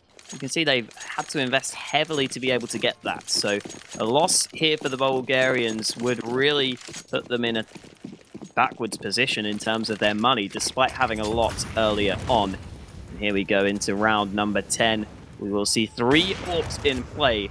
The question is, will any of those snipers get the opening pick? For the time being, it's not looking too likely, although having said that, Esperanto is pushed all the way out in towards Blue Train. Now he falls back, but Tensky is also making his way forwards. Man's Not Hot are sneaking their way up on towards the A site. Finally, they are spotted, but it's only after the kills come in. And that means that Man's Not Hot should gain ground.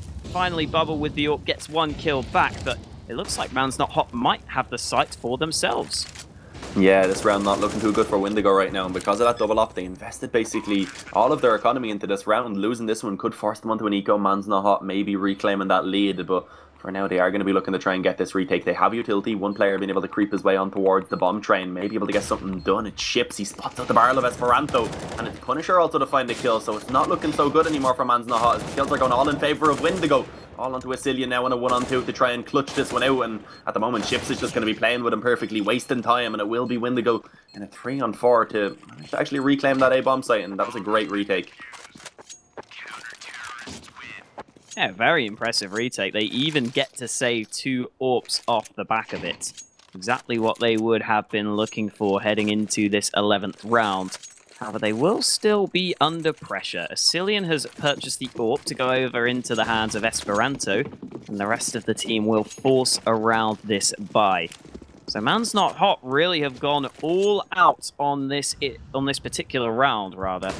We are seeing Punisher play aggressively in towards Ivy. This is always a really awkward position to play unless you have some support, and he has got the AWP behind him. And Spellan also looking to lock down Ivy alongside his comrade. As the push comes in, Spellan gets good timing for the initial frag. Incendiary placed, and Spellan straight up repeaks to get the second frag, and he makes it a 3rd. 1 by 1, Spellan picks apart the push. In the meantime, Man's Not Hot do come out through A main. They get a couple of kills, and Nexa taps off ahead that he will eventually be traded on. And those double AWPs again make the difference. Yeah, Spellan, not the player either that you'd be looking towards to get that work done, but a massive triple kill comes in, and he just completely denies that Ivy push for Man's Not Hot. They were like, oh, maybe we can try going towards Ivy. They tried it, and it clearly did not work out. So, going for the eco now, Windigo able to get themselves a 7-4 lead, should be claiming another, as they're only up against pistols in this one. And it's actually mostly just Glocks, as Kalinka is the only one to even bother upgrading towards that P250.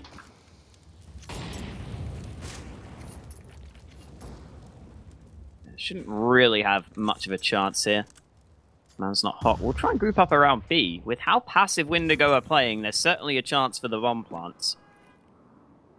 There are still nades on the Windigo side. Maybe that could deny the plant depending on how the round plays out. But here comes the push. Sicilian spots out the first player. The rest of them will come out through upper. This is where the AWP is holding. And between them, they are going to find a multitude of frags. And there we go. Speaking of nades, Bubble closes out the round with a nade. Shut down on the B site. But here comes another buy for Man's Not Hot. Although, it will be lacking an AWP. Yeah, and that's not really a good sign, because that's really the only thing that's been finding them that success. It's been Esperanto when he has the up in his hands. Of course, he's capable with the AK as well, but it's not really the weapon. It's not really as good of a weapon for finding those opening kills, especially when you're up against a double up coming in by Windigo also.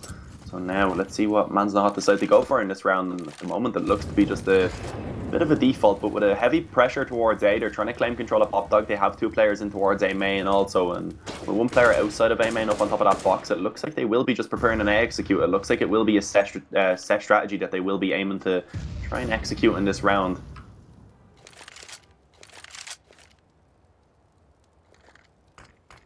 Couple of smokes being lined up as you were suggesting. Still not going to go for the push yet. As you were also saying, though, they don't have too many smokes to work with. So they're going to have to make sure they are well placed before the push comes out. And with a little over a minute left, it will be Kalinka to find the opening frag. And he actually doubles down there. Bubble caught off guard with the AWP, and Kalinka keeps on going. The Lithuanian finds all 3 frags to completely expose the A site. And Man's Not Hot starting to find a couple of individual plays to get them at least 1 or 2 more rounds on the board, as Kalinka nearly gets the chance for another frag, but Spellant will fall off. So only 3 kills for Kalinka, but I'm sure that will be more than enough for Man's Not Hot. And that was a weird execute, in all honesty. There was no smoke towards connector. There was a smoke Ivy and a smoke on top of the bomb train. So that was just a little bit strange. I'd presume that one that they put down on the default position on the bomb train probably would have been a bit more useful towards connector. But it doesn't matter when Klink is hitting shots like that anyway, as Man's Not Hot finally get themselves another round. But it could have been actually in favour of Man's Not Hot now if they hadn't lost that 4-on-3 retake. They were kind of got a little bit too confident, I guess, in the afterplant in that round. But they are still in it now. 5 rounds on the T side of Train is not bad by any means, and actually going into this one, Windigo will be investing basically everything that they had left over in the bank, so they may actually, if they lose this round, struggle to buy up in the final. But yeah, for this one now, I'd presume Man's Not Hot going to be just continuing on with this default that they've been going for, but as I say that, with 4 players making their way up through the B halls, it could be perhaps a change of approach. It could be an approach over towards the B bomb site instead. They could be looking to just try and get control of Pop Dog and have that as their main focus of the default. And here we go, that Molotov goes down. This time there won't be one towards the door, and this time there won't even be an aggressive CT player in this position. Yeah, still quite a few options for Man's Not Hot. Not the flash Kalinka was looking for, but the rest of the nades go through. There is a player peeking, but Spellan misses a critical shot. Now as the push comes in, he does recover. But he still needs to find more, and he does get a second. However, Esperanto holds connector with ease. And as the Molotov comes in, nearly Punisher blocking his teammate. That was a little bit awkward. But it goes to a 3-on-3. That second Molotov doesn't quite land. If Man's Not Hot aren't aware of that, they might not expect the push. And indeed, Esperanto is caught out. Here goes Victor going aggressive. Kalinka caught out in the open. And Asilian now has to get a kill. And even after he finds that first kill, it's a 1v2. And with the defuse being stuck, Asilian has to go now. He needs the frag, and he doesn't find it. This final fight doesn't even matter. Asilian just decides to go safe, but the defuse comes out. And that's all that Windigo needed. Yeah, if he had a peaked half of a second earlier there, he would have been able to win that one, so that's actually just quite unlucky. But coming into this last round of the first half, Man's Not Hot, they're not going to have a terrible buy. You saw Cillian, after being able to save that AK, had 5,500 in the bank. That allows them to actually drop the up the rest to Esperanto and give them the up to work with. A pretty decent buy. The only player who's really working with a weaker rifle is Kalinka instead on that Galil, but still overall it is a very solid one. As Windigo themselves, not looking too great. They have less utility, they don't have the op, Spelland's on a UMP, so Man's Not Hot, they still have a chance to try and get themselves up towards 6, but 5 either way, not so bad. Cillian needs to be cautious of the player below. The spam going to be traded back and forth, and it's actually going to be a Cillian who ends up on the worst side, and with a nade coming up, he needs to be careful.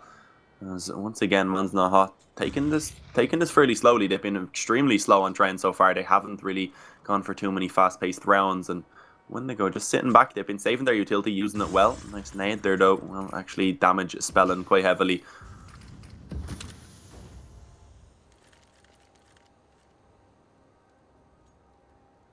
57 seconds left. You can see on the minimap, Tensky over towards Ivy could just walk out fairly quickly. Punisher is watching it all the way back from a site, but he is kind of switching between the positions, as you can see. So if the timing was right, Tensky could make a big difference. Doesn't look like that will be the case, though, and with 35 seconds left, Man's Not Hot need to make a decisive play. And they will now finally group up around the A site as Nexa finds the initial entry they were looking for. Punisher has to reposition. He spots them out. The spray only good for the one frag. Spellan also sprays through the smoke, nearly getting a kill. And there goes Bubble finding the first. Sloppy spray down, but he gets the second. Finally, Tensky sidelines him, but Ships is creeping round the train. He could deny the plant, and he lines them up. Beautifully done to close out the half, as Windigo get themselves double digits.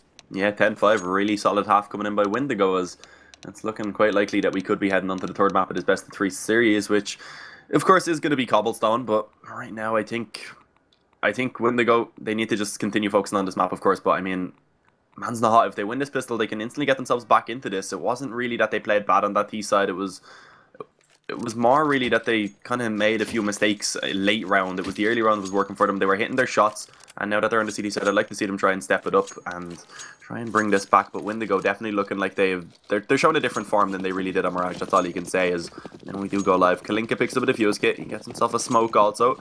Over on the T side, Spellin is the only player to pick up some utility with a smoke and a flash going to be purchased up as they make their way up through the B halls. One player outside of A main also.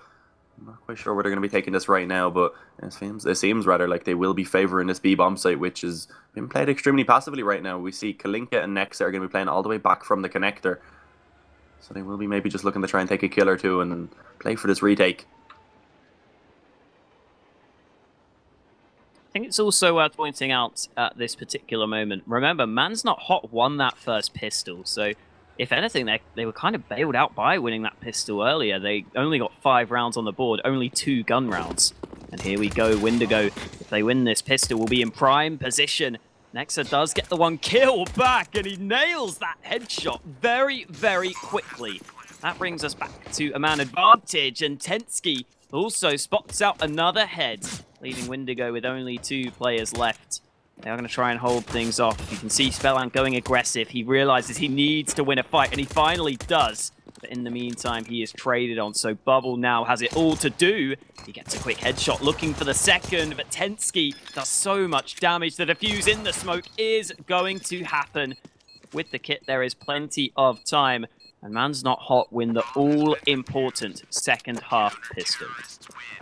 Yeah, hopefully for their own sake now they can actually manage to get this first gun round as well. But Windigo, overall in the gun rounds, as you mentioned, they have been the stronger team. So for this one, they are just going to go for the full eco. In the follow one, they'll have the full set of AKs coming out. Man's Not Hot aware that the bomb plant coming down means it will be a full eco in this one. They go for 3 rifles. They go for 2 SMGs, and the SMGs will look to just try and build up some economy now. And Windigo, of course, as we mentioned earlier when we were casting this map before, it's one of those maps where you can really just try and get out onto that B-bomb site really fast, and you have a good chance of at least getting the bomb plant. And that's what Windigo have gone for, and they should be successful, as it is going to be the kills gone in favour of Man's Not Hot as expected. But the bomb plant coming down, maybe 1 or 2 kills could come in, but no, they won't get a single kill. But the extra $800 is really all they were looking for in that round. And there it is. They don't quite take down Nexa, who survives on 5 HP, but the bomb plant was the main aim, as you were suggesting. And with 2 back-to-back plants, Windigo will be delighted with the buy they get, even having an AWP in play. And that's something that Man's Not Hot could go for, and as they take a tactical pause, that's something I'm sure they may be discussing. Esperanto has the option to either stick with the MP9 or upgrade to the AWP. I think I'd like either of those. And I think the MP9 is fine to keep in a round like this. You can see Man's Not Hot have quite a lot of money in the bank. So even if they lose this round, they will likely be able to buy into the next one. They should be okay. At the same time, I can understand them feeling somewhat under pressure. Like, they do need to really win this round just to keep Windigo down low. Because remember, Windigo do still have 10 rounds on the board already. So they're not too far away from that win. So you can go either way with it. You really don't want to give away any rounds at this point. But I think overall, I would like them to stick with the SMGs. They can maybe play in towards Pop Dog. They can maybe push out towards B. Those are all options. We'll have to wait to see what Man's Not Hot's decision is, because Esperanto is still yet to invest the rest of his money. He might buy up nades, or he might buy up an AWP. Or yeah, I was going to say the fact that they called this pause on this gun round would have meant that it was very important for them to win, so the op was likely, but it seems like they did actually decide on that MP9, keeping that into this round, keeping the 2 SMGs, and it looks like they will be going for a bit of an aggressive push up towards the lower ramp on B. They have another player to support who is Nexa back towards the upper B position, and yeah, there's just zero success at all found. Victor finds 2 quick kills, Bubble with the op holding that upper B position also takes down 1, and that tactical pause seems to have absolutely zero effect for Man's Not Hot as they get rolled over. Yeah, you do have to remember, oh, I said remember twice for some reason, but remember, Windigo can, of course, also talk things through. So maybe they were expecting that. Maybe if they realize there's a chance Man's Not Hot will keep the SMGs, they were expecting the B push, because that's something you will see quite often with those SMGs being kept in play. So that means now Windigo should bring it back to 11-7. As I was saying, Man's Not Hot, their money's pretty good. They should still get a buy together. That it will put a lot of pressure onto this upcoming gun round into round 19, assuming they don't get some miraculous round win here, which might be possible if they both stack this B site and the push comes in. Yeah, it would be possible, but we can see they're playing back extremely far right now as smoke goes down, and the bomb just hanging around Pop Dog. I presume it would make its way towards B, but the fact that they have a player who's lurked so aggressively up A could kind of have that read that it is the B stack by these 2 players. But even then, the fact that he can just get this backstab, that should be massive. One player right now is actually spotting connector. That's a Cillian, I believe, but he has managed to creep his way through without getting noticed. Such a massive position right now from Ships, as this B-bomb site is just being completely taken over by Windigo without making any noise at all. I believe they walked for the majority of it, but now steps will be made. Cillian finds the first. Don't have to be wary of the player who's behind them currently, as Ships will eventually find one, and he gets the second. So in the end, that lurk by Ships allows Windigo to take that round with only losing 1 player. Yeah, well played by Ships. Even though he kind of baited his teammate, you could argue he secures the 2 frags. So that was the main thing, just making sure those guns can't be saved. Because it does mean that Man's Not Hot have a couple of players somewhat lacking. You can see a Cillian down low on nades. But more importantly, Esperanto has the AWP, and he's going to be boosted up. In the meantime, though, a quick scrimmage out towards A, and Kalinka gets completely annihilated. Windigo switching up the pace entirely as Ships gets another headshot. And Esperanto with the AWP can only get a single solitary frag. It's not going to go the way of Man's Not Hot. And that round might just be a decisive one, because Man's Not Hot's money is down the toilet. Yeah, that's not good at all for the CT side. Getting their economy broken like that, they are going to be facing off. Luckily, it shouldn't be a double eco due to getting 1900 in this and 2400 in the following. But with the current scoreline, it's not really like they can even afford to go for that 1 eco. They don't have too much room to work with. So after this round, we should see Windigo with a 13-7 lead. And when the rifles come back out for the CT side, they may be still struggling to get a great buy. They won't have enough money for the op on Esperanto unless he's able to claim a kill. If he gets 1 kill, that extra $300 would allow him to get the glass cannon, but right now it's not looking too good. And a 3rd map, I'd say Cobblestone, looking quite likely at the moment. Here we go again. We're getting deja vu here. The stack out towards this train. Even if it's spotted out, you would think Windigo would be quite aware of it, because I think they did it themselves. So, assuming 1 player spots this, they can likely go back towards B. Having said that, they are still going for quite a methodical play here. The molly goes down Pop. They're going to make their way forwards, and they look very committed to the A push. So here it is. It's going to be the pyramid of USPs that will get picked apart. A couple of kills come out. You can see they try and commit to the site, but the MAC-10 also pushes in. Looks like there was even some team damage in the mix there, which can become a factor when you're all so close together side by side. However, as expected, Windigo take the rounds. Yeah, fairly cleanly as well. They will be able to keep most of their weapons up at least, only actually losing one, so not a big deal. But now the boy coming back out, Esperanto, as I mentioned, he needed one kill to be able to get that up, and he must have gotten it. Well, rather, he did get it, obviously, since he has that AWP now. He does have it. Glass cannon, no Kevlar, which could be a problem, but at least has that weapon to work with, as it looks like it will be a bit of an A fake coming in at the moment. We see the smokes thrown out early on. That's looking to try and sell a bit of a fake and rotate one player back towards the A-bomb site, but it seems like the CTs may have a raid. They actually do go ahead and rotate a second player over towards B to try and give some support, and Windigo now will begin looking to try and make their way out on towards this bomb site, and it's actually Bubble with the op leading the way. Able to find that successful trade there to win out the op duel. It was on a 4-on-4, and now the bomb should be getting planted, and they actually didn't notice that player on the bomb site. Ships hits a great shot though, so it doesn't matter in the end. Pensky finds one though, and now in a 3-on-3, this could still go either way, and looking like it should be in the favour of Windigo, with Ship stepping it up massively. There we go, it will be closed up by Spellin. Yeah, Windigo just still looking solid on their T side. I did suggest previously, I think they have quite a good T side on Train. And, well, it's either that or Man's Not Hot having a poor CT performance. But either way, Windigo are getting the rounds together, and that is all they need. And I think they are playing quite well, to be honest. I don't think Man's Not Hot are doing anything too terribly wrong. It's just been Windigo looking on point. We are going to see Man's Not Hot this time stack the A site in between the trains. Not that that's going to lead to anything, because Windigo are all focused around B. Looks like Kalinka has managed to rotate back around in time, but with the smoke being up, they're already gaining ground, although Kalinka surprisingly gets that headshot. I didn't see that one coming, but the trade does come out nonetheless. Victor nearly caught out, tapping away, eventually gets that headshot. The trade, though, does come out, so a couple of kills. Shouldn't really be a chance at the round, but a 3v3 at the very least.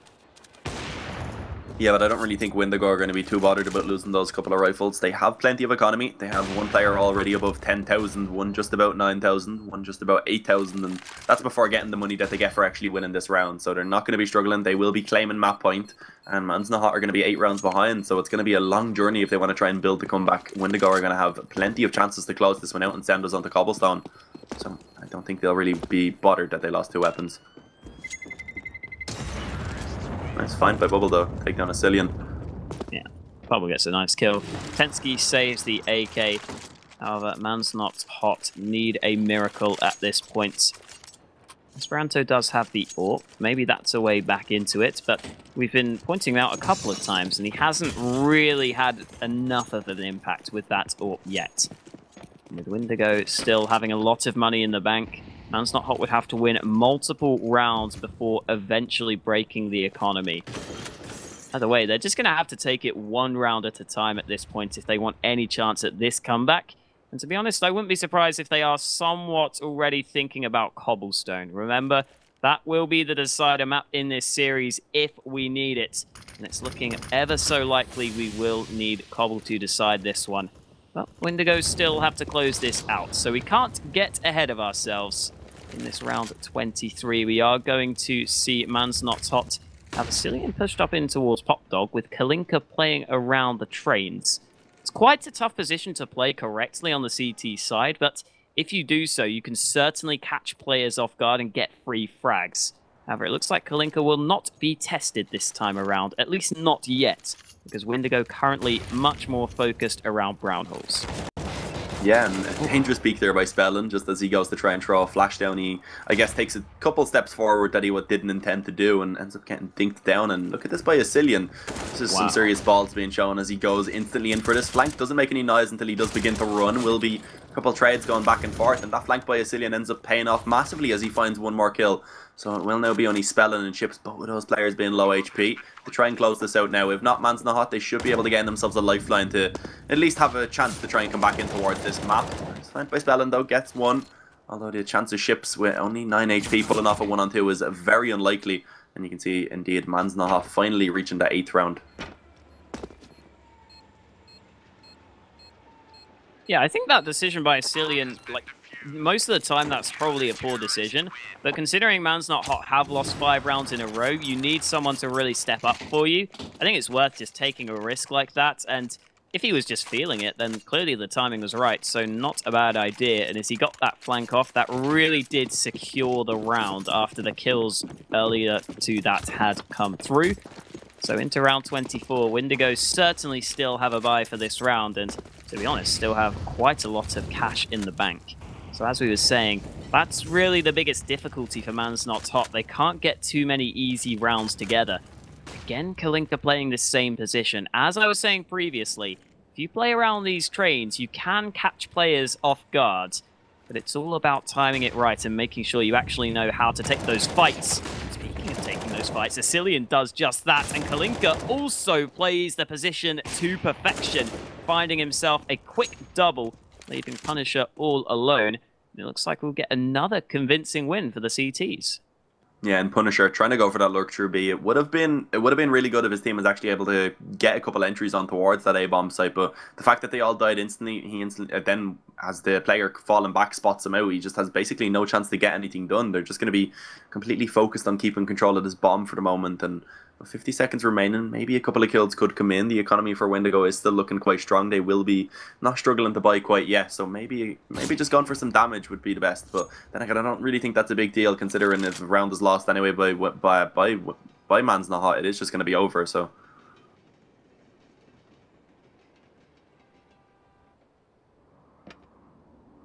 And the bomb being down gives Punisher a very, very, very limited window of opportunity. It looks like that window has already gone. He does look to save. Again, doesn't really matter massively for Windigo. They certainly still have money for another buy, but it's more just Man's Not Hot proving that they can win a couple of rounds at the very least.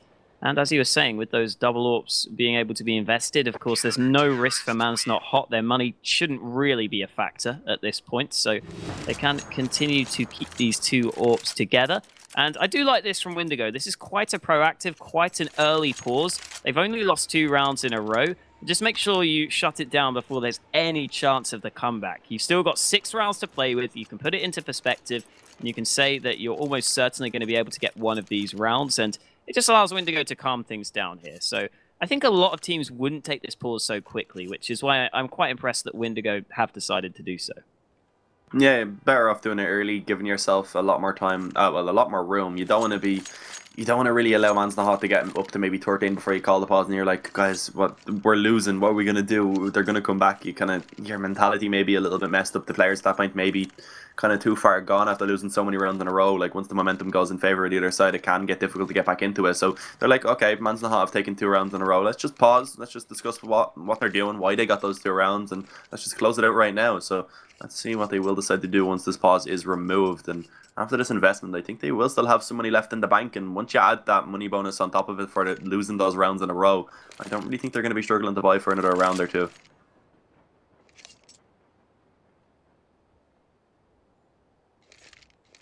Indeed, shouldn't really be a problem, especially if they get some bomb plants in these upcoming rounds. That would help just that tiny bit more. But yeah, certainly decent money built up. Even with so much money, though, we haven't really seen them go for the AWP too often. Bubble certainly has the chance to do that now if he thinks that's something that needs to be switched up. And when you're against 2 AWPs, that might be something that is necessary to try and pick them off to start the round. And there we go. Bubble does decide to change it and go for the AWP into his hands. So we are yet to see how the Bulgarians will play around that. It will be interesting to see how much focus is put on Bubble on the Bulgarian side now that he has the AWP in play. We are going to see Bubble, I think, just go in towards Brown Halls to start things off. So nothing too crazy.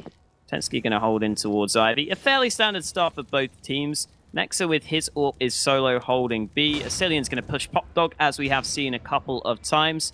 And yeah, nothing too crazy to kick things off in this 25th round.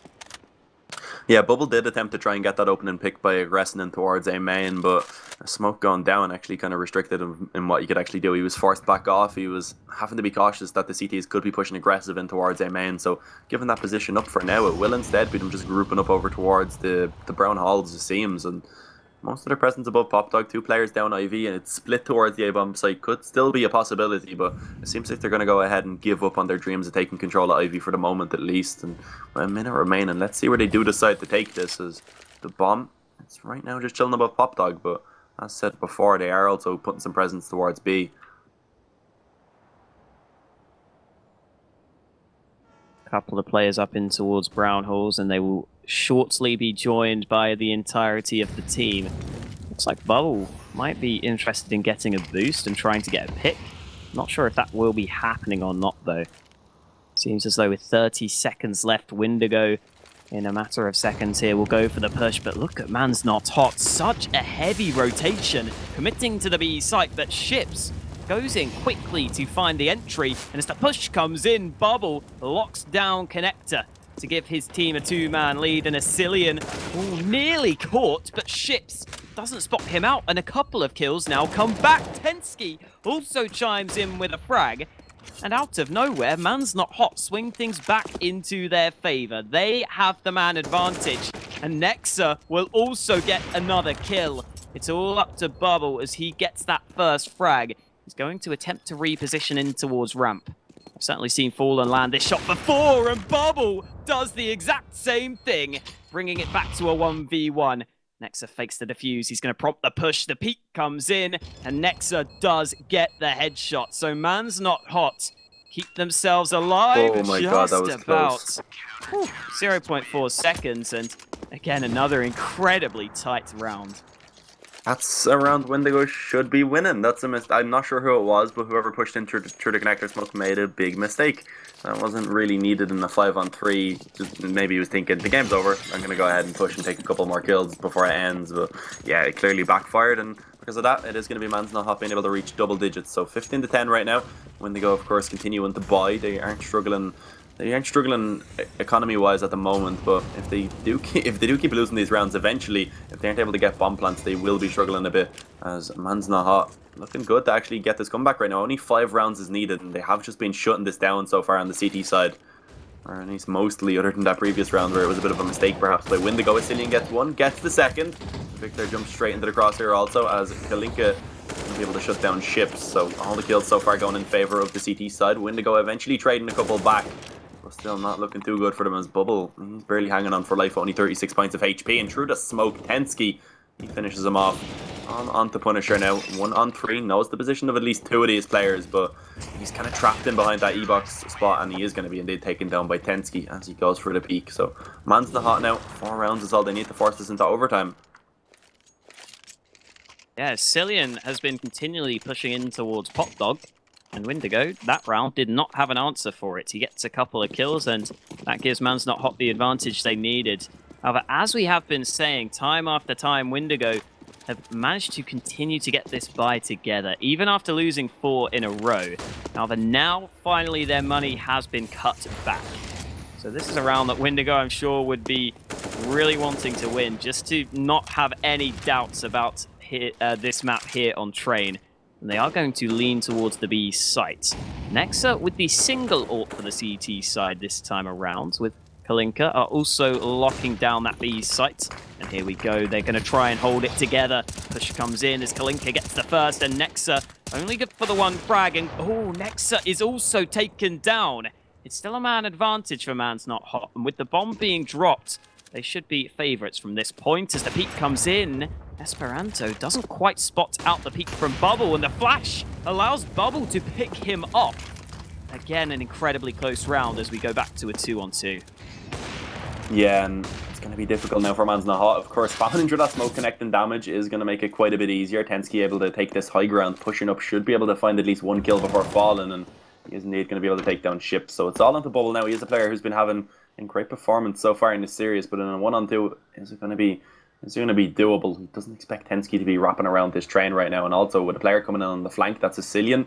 It could get dangerous, but Tensky himself actually doesn't seem to be 100% sure of where Bubble was, but as he turns around, he gets the timing correct, and it will be now.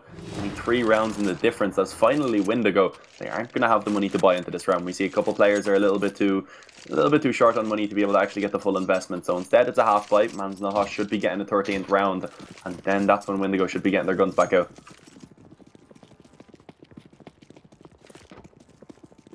Yeah, Windigo, having had quite a few gun rounds in a row, finally, as we were saying, their money was weak. And they're going to go straight back towards B. That nade doesn't quite connect from Nexa. He is currently alone towards the B site. Now he gets assistance as Esperanto rotates with the AWP back over towards B. And he will commit to that position. With Windigo having a little bit of utility, Man's Not Hot still need to be somewhat careful as the push is lined up. And here we go, they're going to come forwards as Ships finds that initial entry. This could be dangerous. The pistols have no fear. They are running straight through the smokes. Going to see Ships go in and maybe a bit too far this time around as Kalinka finishes him off.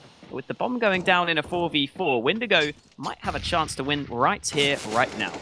Yeah, but there is still a Molotov available for Asilian, but throwing it in there, he will actually be able to get that one kill. He throws it on the left side, he spams into the right, he takes down Punisher, jumping up above the smoke, will successfully also drop Bubble. So out of nowhere, it seems like only 2 players are going to be remaining for this Windigo side, and only working with pistols, I'm not quite sure what their chances are going to be to actually clutch this round out, and it doesn't seem likely. And there you go, it will be Tensky to find the remaining 2 kills to close that one, and it was looking a bit awkward for Man's Not Hot, but in the end they do remain alive with 4 players. They played for that retake, and it clearly worked out extremely well as they do end up getting that round, and it seems like the pause is going to be coming in by Windigo once again. This is a very important round. If they lose this without getting a bomb plant, they won't be buying in the following. Well, of course they would be buying, but rather they wouldn't have the full buy. They would be struggling to get out everything they wanted. So this is the last time really they have everything. They'll have the ops, they'll have all the utility, and this is getting really close. Overtime looking extremely likely. Yeah, it's certainly on the cards at this point. You wouldn't have thought so previously, considering Man's Not Hot have won 6 in a row. It is indeed Windigo taking this tactical pause here, and they do have the option to get the AWP for Bubble, which we have seen be quite successful. However, it hasn't really won them any rounds recently, so that's a little bit of a worry. To be honest, I don't really know what Windigo can go for. They have called for the pause. They have a lot of time to talk this over, so that's the main thing. We have seen them really consistently try to get the B play to work recently. That hasn't particularly worked for them. Maybe they could try and see if they could get a pick towards A, although that might also be tricky because there's certainly going to be an AWP on the other side. So it's quite difficult to actually see where they can crack the defense at this point. Maybe a good option would be trying to take down Asilian. He has been consistently pushing in towards Popdog a lot of the time, but it seems like they're not really able to get the nades on towards him. It seems like Asilian, when the nades come in, he's managing to avoid them quite well. So that might not be that easy. And it's also worth pointing out, Asilian has a really good spawn to push Popdog, so he might do so again. And if he does, that is a risk, but it's been working out for him so far. So that's certainly something to watch out for. Those spawns in particular can actually make quite a big difference, and Asilian has a spawn to go aggressive if he wants to. Yeah, this is that what you're mentioning there about Asilian going aggressive into Popdog so often. That's when that double Molotov comes out so handy. Throwing one down the ladder, throwing one over through the window to land in the doorway, and you were saying he was able to avoid them. Can't really avoid it when the entire room is covered in fire, and when your exit is also up in flames. You are going to struggle to try and escape. And we've seen a kill already in this game, I believe, happen, and it was Man's Not Hot, I think, that actually used those Molotovs to force the player out of Popdog, and it worked perfectly to gain that man advantage. So let's see what way they go ahead and approach this. Do they know those Molotovs, or do they have some other form of set plan coming into this one, as Bubble with 27-17 scoreline will be getting that up once again, and Ships has also been having a great game. So Windigo, let's see if they're going to be able to finally close this out, or will we maybe be seeing an overtime? That's the question. And right now, let's see where Bubble takes this up. He will actually be taking it towards Ivy. This isn't something we've seen so much from Windigo. This is going to be in a position of the map that they've kind of maybe just forgotten about completely up till this point.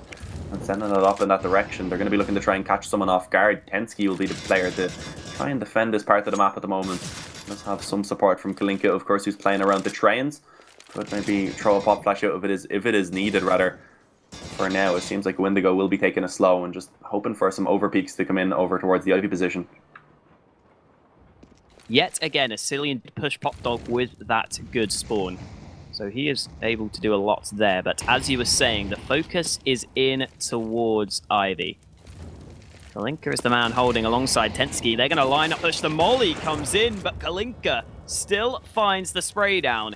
And yet again, Man's Not Hot go up a man, but that smoke from Kalinka doesn't really help them out. It bounced awkwardly. Esperanto is just to lock down team main. It doesn't look like the push will come in. You can see Kalinka is now smoked off from his own smoke to assist his teammates, but it does look like Windigo slowly but surely are probing and pushing this A site.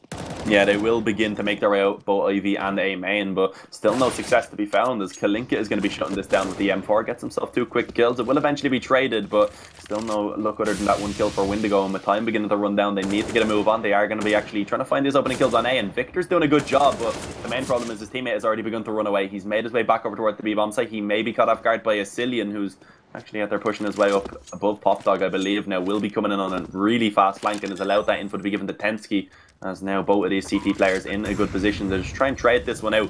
Spellin, 1-on-2, bomb planted. Molotov goes down, so he knows the position of at least one of those players. He was aware that that came from towards Connector, but Cillian, the player from Heaven, he'll be the one that could really be a thorn in the side of Spellin, as he should be finding himself a free kill. And there you have it. Cillian going to keep Man's Not Hot in it, able to shut that down along with Tensky. And it will be only 1 round now in the difference. But the positive is Windigo, or rather Spellin at least in that 1-on-3, was able to get the bomb planted, or 1-on-2 rather, was able to get the bomb planted. So on top of the money bonus that they have, the $3,400, that 800 or whatever money they got from kills, they will actually be able to get a buy into this one. Yeah, that's the big bonus for Windigo. But this map has gone the distance. Round 30 is here. Windigo would have never wanted it to get this close.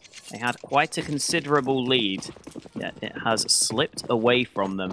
And they don't decide to go for the AWP. They could have dropped one, but they stick with the 5 AKs. So here we go, the Bulgarians. Remember, even if they win this, they take us to a 3rd map.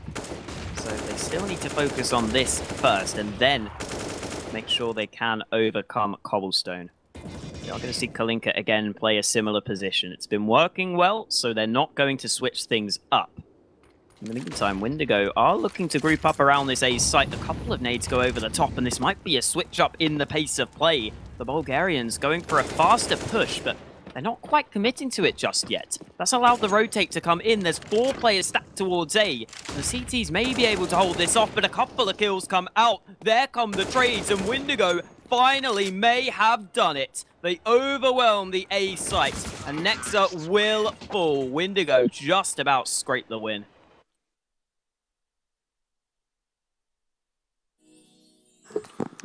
Almost a comeback now, this time for Man's Not Hot, but they were not able to take that 15th round, and Windigo managing to win.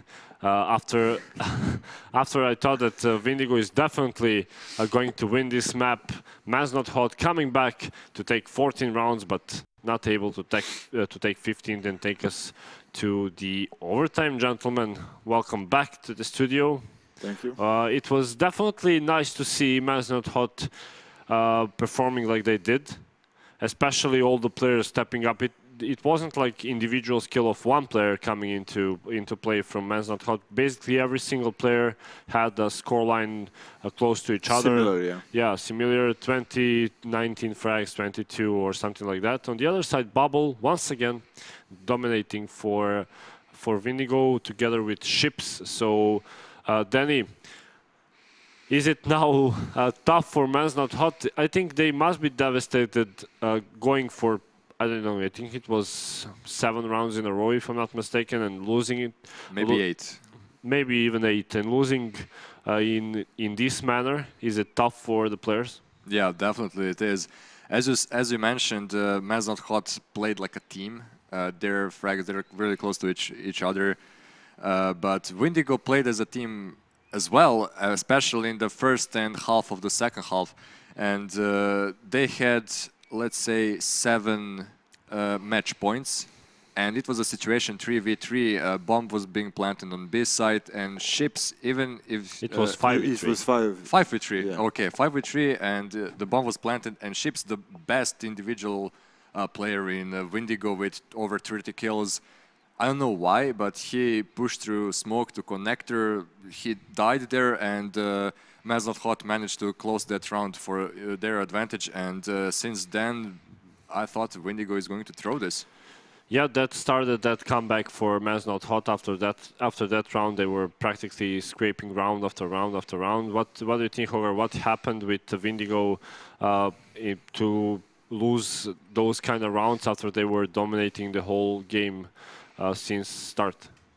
They didn't find solution for that. They were attacking B like I think 5 times in a row, even when they were force buying. And from that moment, you said the ships pushed their smoke. They just keep going B, and they were.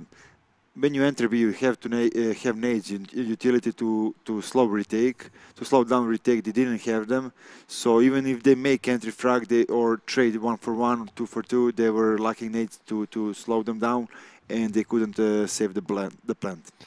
Yeah, I mean, all the way till the end, I told you, as soon as I saw that they picked up 2 AWPs that they're going to lose, maybe I jinxed them, but I think that was a mistake coming out of Man's Not Hot. Yeah, they were fired up, they were coming back. I know how the thing goes in the team like that when you're coming back, but I think they made a mistake. They're picking up 2 AWPs, especially because they're playing against Bulgarians, who we saw from that round that when they started coming back, they are playing really fast. They're not slowing down. They want to get to B as soon as possible.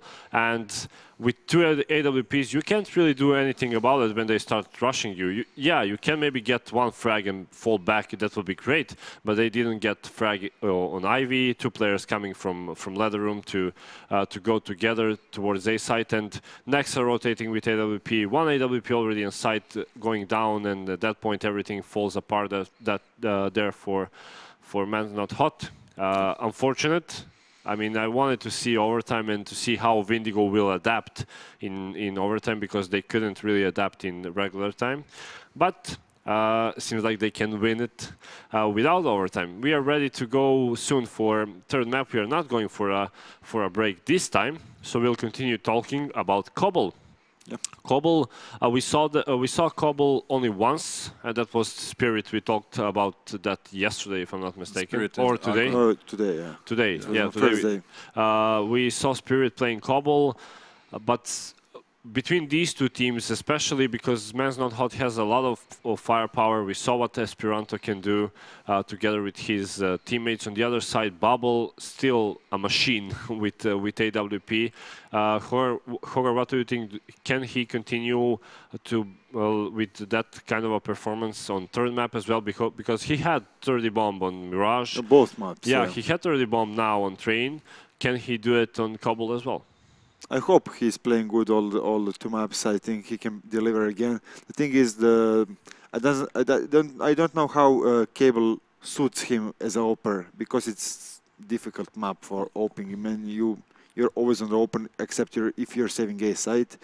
It all depends on the drop zone, who will control the drop zone better. I don't know how the Men's Not Hot play Cable, so never saw them playing that on official match, I think. So.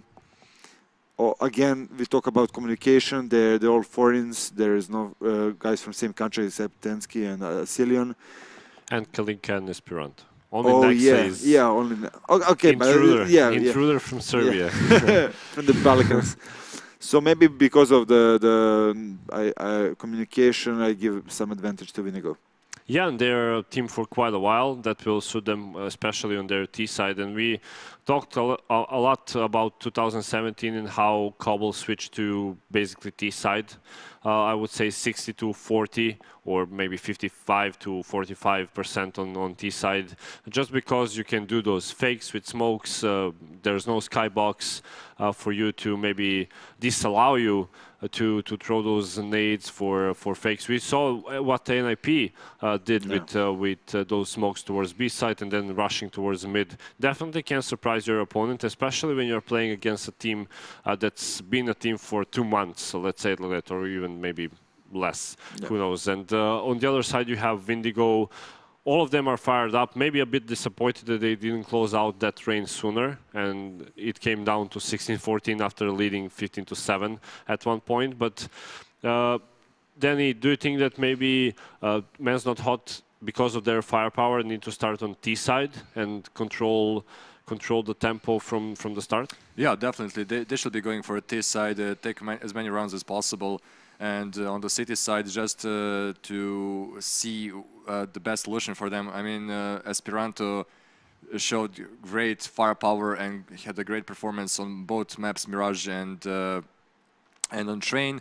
So Man's Not Hot on previous map started comeback way too early. If they didn't lose as many rounds as like they did in the first and in the start of the second half, maybe they could have won on the Train earlier. But Windigo, if they want to win on this one, they should be checking corners on when they get to plant the bomb.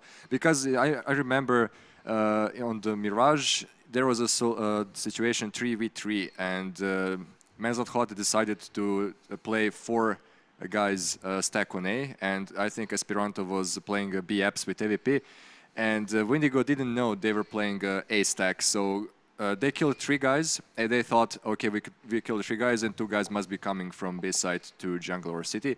But Kalinka was still crouching with M4 in ninja position, and he managed to kill a bomb planter and the guy who was on his left, and the last player from Windigo managed to kill him, but 2 of his players were, Esperanto coming from jungle, killed that last guy. So they really need to check out all the corners in order to win the rounds. Yeah, hopefully they can check their corners on Cobble. And of course, on the other hand, Hogar, you as a player, for example, you played a lot of CS 1.6 and CSGO. Now, if you put yourself in Windigo's position, you almost lost a map, but managed to win it in the end, 16-14.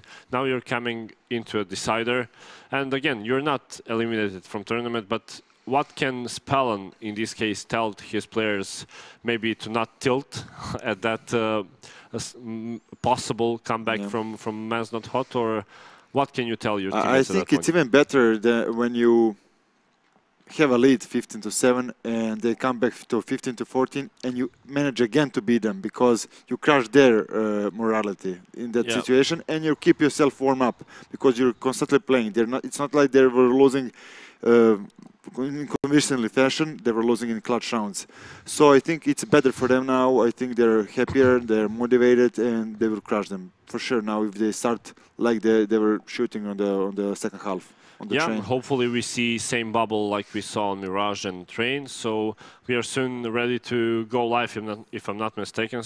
What's your predictions, gentlemen? I fear it's going to be a really close one. So I would say 16, maybe 12 for Windigo. 16-12 Windigo. 16-5 Windigo, of course. Okay. Oh. Once again, really ballsy, going for 16-5. You said 16-2 for what match? 16-3. It wasn't close like that. It was for the. Yeah, but which match? No. He said I think it was match before. Yeah, I think. Pride. No, Enjoy and Kingwin. Yeah, Enjoy Kingwin for the third match. I know it was a Polish team. Yeah. Half Polish, or more 60, than half. 60%. 60% Polish, not 100% like Pride. But yeah, we are going live for about 2 minutes, as I just got information, so we can talk a little bit more. Let's talk about because Major is starting tomorrow. We said that we want FaZe to win the Major. SK definitely playing with stand-in would be tough for them, but if they manage to do it, congrats really. Gambit can't really defend the title. I think you both agree. Yeah. That was one time fairy tale. Yeah, for Gambit winning PGL Krakow. But who can surprise? I would like to see Cloud9 surprising, because I really like. I like American teams and I like Cloud9. I'm sad about it that nothing is not in the roster anymore, because I really like him. He's going to be an analyst, so you can see him there. Yeah, but I like see him playing, right? Yeah. I was watching him for like 10 years now, and or more even. I think everyone remembers that wallbang round for the nuke. Yeah. From nothing. I think it's a legend. Every single person that played 1.6 remembers that wallbangs from him. I mean, that's pure skill at that point. I mean, you only hear plant and players. I think it was a lot better on 1.6 hearing players running towards sites than it is now on CS:GO. I mean, even if you hear them now, it doesn't matter, right? You cannot spam them, so. Yeah, only wooden boxes and with AWP doors. Yeah, the only thing I would change in 1.6 is that nade, like throw it in the wall and damage the player, you know, on the other side of the wall. Yeah. It was stupid. You couldn't hide anywhere. That's the thing. Yeah, I remember using that for Dust 2. Every time I heard they have control of A long of tunnel, I just throw the nade in that corner and he blows up. Yeah. So that was fun, definitely. But nades in CS:GO don't do anything anyway. So we are ready to go live, of course, once again with our casters for the final time of the day with Dean and Hoka. Thank you very much, Rema, for, again, the lovely introduction.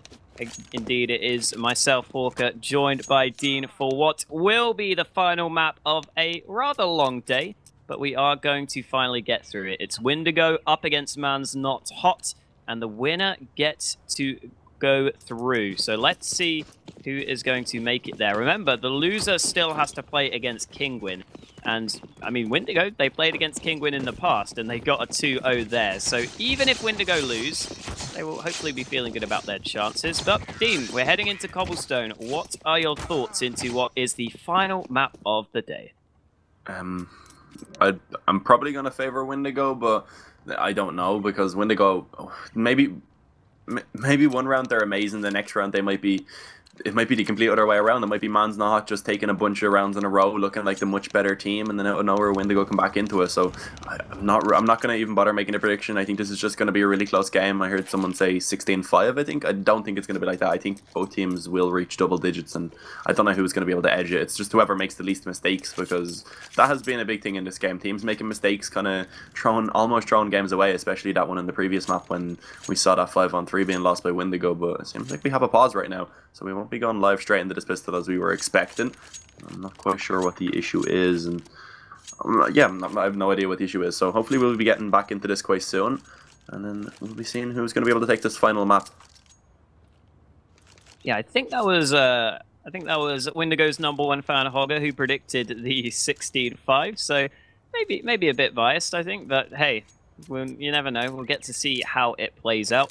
As you were saying, Windigo have certainly had some very impressive rounds, some very impressive individual plays, so it's certainly a possibility, but I don't see them hitting that level consistently, as you also pointed out.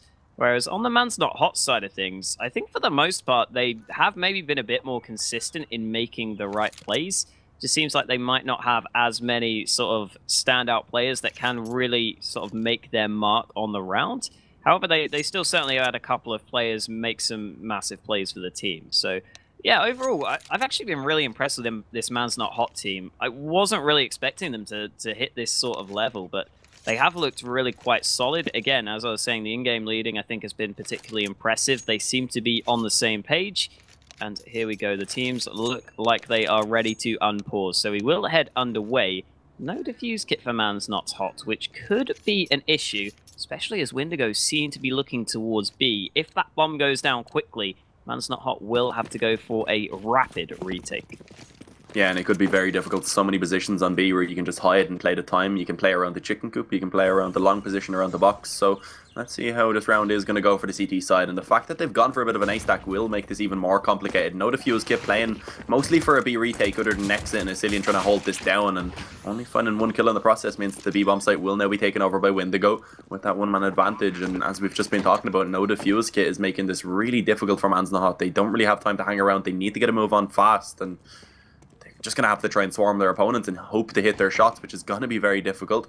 Spelling going to be the first one to maybe take some contact towards long, but he plays it smart. He doesn't peek quite yet. We'll try to bait this player in towards the position, and it's his teammate up in the corner, rather, to peek, who gets taken down. Will fall somehow in that position. Kalinka looking to try and bring this back, as he will eventually finish off that second. The bomb is beginning to tick really fast, and in this 2-on-2 now, Victor and Punisher should be just trying to waste some time. And there we go, Victor brings it down to a 1-on-1, no time indeed, and Esperanto finds the final kill, but it will be in vain. As mentioned, no defuse kit, no chance in the round. Windigo started off with a 1-0 lead. And as you were kind of pointing out earlier, we've seen quite a few times teams sort of put a large amount of their forces onto one side of the map on the CT side, and then the push comes in elsewhere. And in a round like this, without the defuse kits, that was deadly. As Windigo take that initial pistol. They don't go for a single AK, although a couple of Galils in the mix should do the trick. As a couple of nades go off in towards mid. We are going to see them make their way forwards. The Bulgarian lineup looking to just push as a team. They do get the one kill, although surprisingly, Tensky at long range gets that trade with the CZ, finding the headshot he needed. And Kalinka also chimes in with a frag. So maybe not such an easy round for Windigo. You can see them now looking hesitant, having second thoughts about this A play. With good reason, because Spellman has gained ground towards B, and he is slowly but surely clearing that side of the map.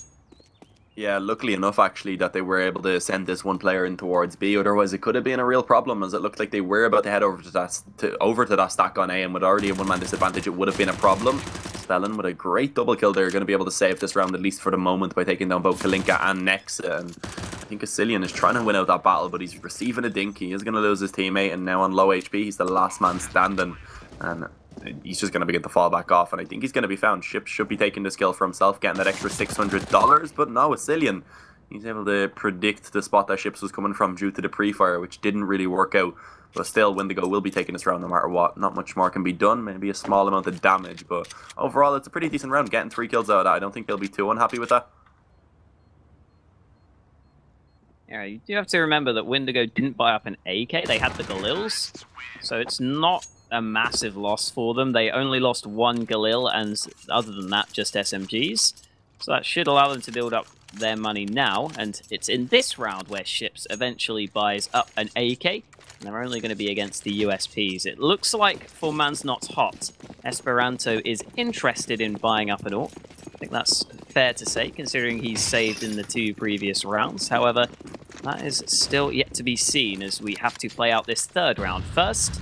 And we are seeing that stack in towards mid for the CT side. I think this is something that it was maybe VP who did this first. I don't exactly know who it was, but it's just an attempt to all take the fight and be able to see if you can get a double dink and take down an opponent. Unfortunately for them, though, it's not meant to be, as they slowly fall off. Spellant will spot them out. Although, actually, he won't really spot anyone out, because Tensky took him down incredibly quickly. A couple of kills do come back around, so with just the USPs, getting a surprising amount of damage done. Yeah, that's not so bad, but unluckily for them, it'll only be SMGs that they do retrieve. I presume they'll be upgrading that Mach 10. Kalinka does have the option of keeping the UMP. If he wanted it, you could get that extra utility UMP. A bit more viable than the Mach 10 when you're up against those rifles, but I don't really think the Mach 10 is really going to be all that useful, especially on Cobblestone. Having 2 SMGs, sure, you can use one in drop room, you can maybe put one up towards B platform, but when you're down 3-0 right now, you probably just want to get the best weapons out that you can and make sure that you can actually pick up this first gun round and not allow Windigo to run away on the T side with this lead early on. But Bubble, it's fine with that Mach 10, and actually they don't even get to save a single weapon, so they were just looking for another exit, and it doesn't work out in their favour. As you can see, they get mowed down. But now going on to this buy round, as you mentioned, Esperanto saved specifically to pick up that AWP, and I think for Man's Not Hot, the main firepower that they rely on is this op in the hands of Esperanto, so let's see if he's going to be able to get it off to a good start. Yeah, I think I like the idea from Man's Not Hot. I think they were trying to just get one more kill with one of those SMGs, and just getting $600 extra allows a couple more nades that could make a big difference. Doesn't come through this time as Ships connects a couple of shots through the smoke. Cillian won't be too pleased about that one, as he goes down to half HP without even seeing an opponent. With Windigo having the Mach 10, I was kind of thinking they might just go for a quick play with the Mach 10 going in first, but that won't be happening. They are just going to hold things back. There is always the option to just go for a later round push where they do attempt to explode onto a site with then the Mach 10 going in first. See Spellan currently positioned in towards drops. Certainly wouldn't be a bad place to push forwards. But with Windigo also having both Bubble and Victor currently working out towards A, doesn't seem likely they're going to go for any sort of consistent push just yet. I think what they could be trying to do right now is they could be trying to maybe later on get Spellin down into drop and group back up and go over towards B, because after showing presence on B long, getting a player into drop room, the CTs will be expecting most likely a B split, so actually it will most likely be a B split now, so they would be correct as we see those two players who were originally getting that A long control just come back up to try and group up with Spellin, and it looks like they will go down into drop room with the majority of their players, with 3 of those looking to try and come in from the closer range angles. An unlucky dink predator for Victor as he brings Bubble down to 55, and now they need to get a move on. 20 seconds remains. The CTs are going to be looking to try and shut this down. Kalinka starts it off strong. Shifts and Bubble though going to be coming back with the AKs to the frags heavily in favour of the terrorist side. The Bulgarians are taking full control of this round. Esperanto, that was a very important shot to hit, and he wasn't able to connect to the Deagle. Doesn't actually manage to get the job done. Esperanto eventually connects to still a 2-on-3. It's going to be difficult, and Spellin continuing to lurk in this drop room will be meaning that the CTs only can come through that door, and it's such a tight choke point that it is very, very difficult for them to really get anything done. And there we go. Ships gets one. He is now all onto Esperanto, low HP, and he is being flanked out. Esperanto was stuck between a rock and a hard place, and he runs straight into Spellan. I believe the guns were saved. Yeah, they had 2 players surviving, so they do save those 2 guns, including the AWP. And Windigo off to a strong start, and, well, maybe that 16-5 prediction from the analysis desk doesn't look so crazy anymore, because Windigo are going to get off to a strong start. It should be a 5-0 lead, assuming they don't fall foul to the CZs. Kalinka goes for the smoke. They're also going to go for the boost. Certainly a good idea on a round like this. The CZ up close will like this sort of angle, and it's actually a one-way smoke. That's really nice from Kalinka to have that prepared just for a round like this to get the opening pick. Fortunately for him, he only drops the MAC-10, but still, just getting a kill for Man's Not Hot is a strong start to this 5th round. Yeah, unluckily he's not able to retrieve the weapon either, so still only working with pistols and no Kevlar, no utility. I don't really think that they will be able to pull this round off. Windigo, as long as they stick together, trade out, they should be winning it. But then again, after the rounds we've seen today, I shouldn't really be too skeptical of Man's Not Hot. Most teams today have been doing a great job at winning these pistol rounds, and Next Up Close is going to try and do a good job now to bring this round more in favour of the CT side, but it eventually is going to be brought back by both Punisher and Victor as they take a kill each, but the damage, it has been done. Maybe a couple more kills could come in for Man's Not Hot, rather. Punisher boosted up on top of the tree, and Tensky on the flank could maybe cause some trouble for Windigo, and with a MAC-10 retrieve now, he has at least some sort of weaponry, but he needs to get a move on. Kalinka playing up close to the smoke. Once this begins to disappear, he'll likely get taken down, but finds one. Tensky also going to be able to get a kill, and now it's all onto Victor. 1-on-2. Knows the positions of both players, but he's only going to be able to find one. Man's Not Hot on the back of a basically full eco other than a couple of upgraded pistols. Get their first round onto the board. Wow, I was just saying how Windigo were likely to get off to a 5-0 start, that 16-5 prediction wasn't looking so bad, and then they lose a round like that. So, curse of the commentator coming in as always. However, Man's Not Hot will now try to get another round together with the 2 AWPs in play.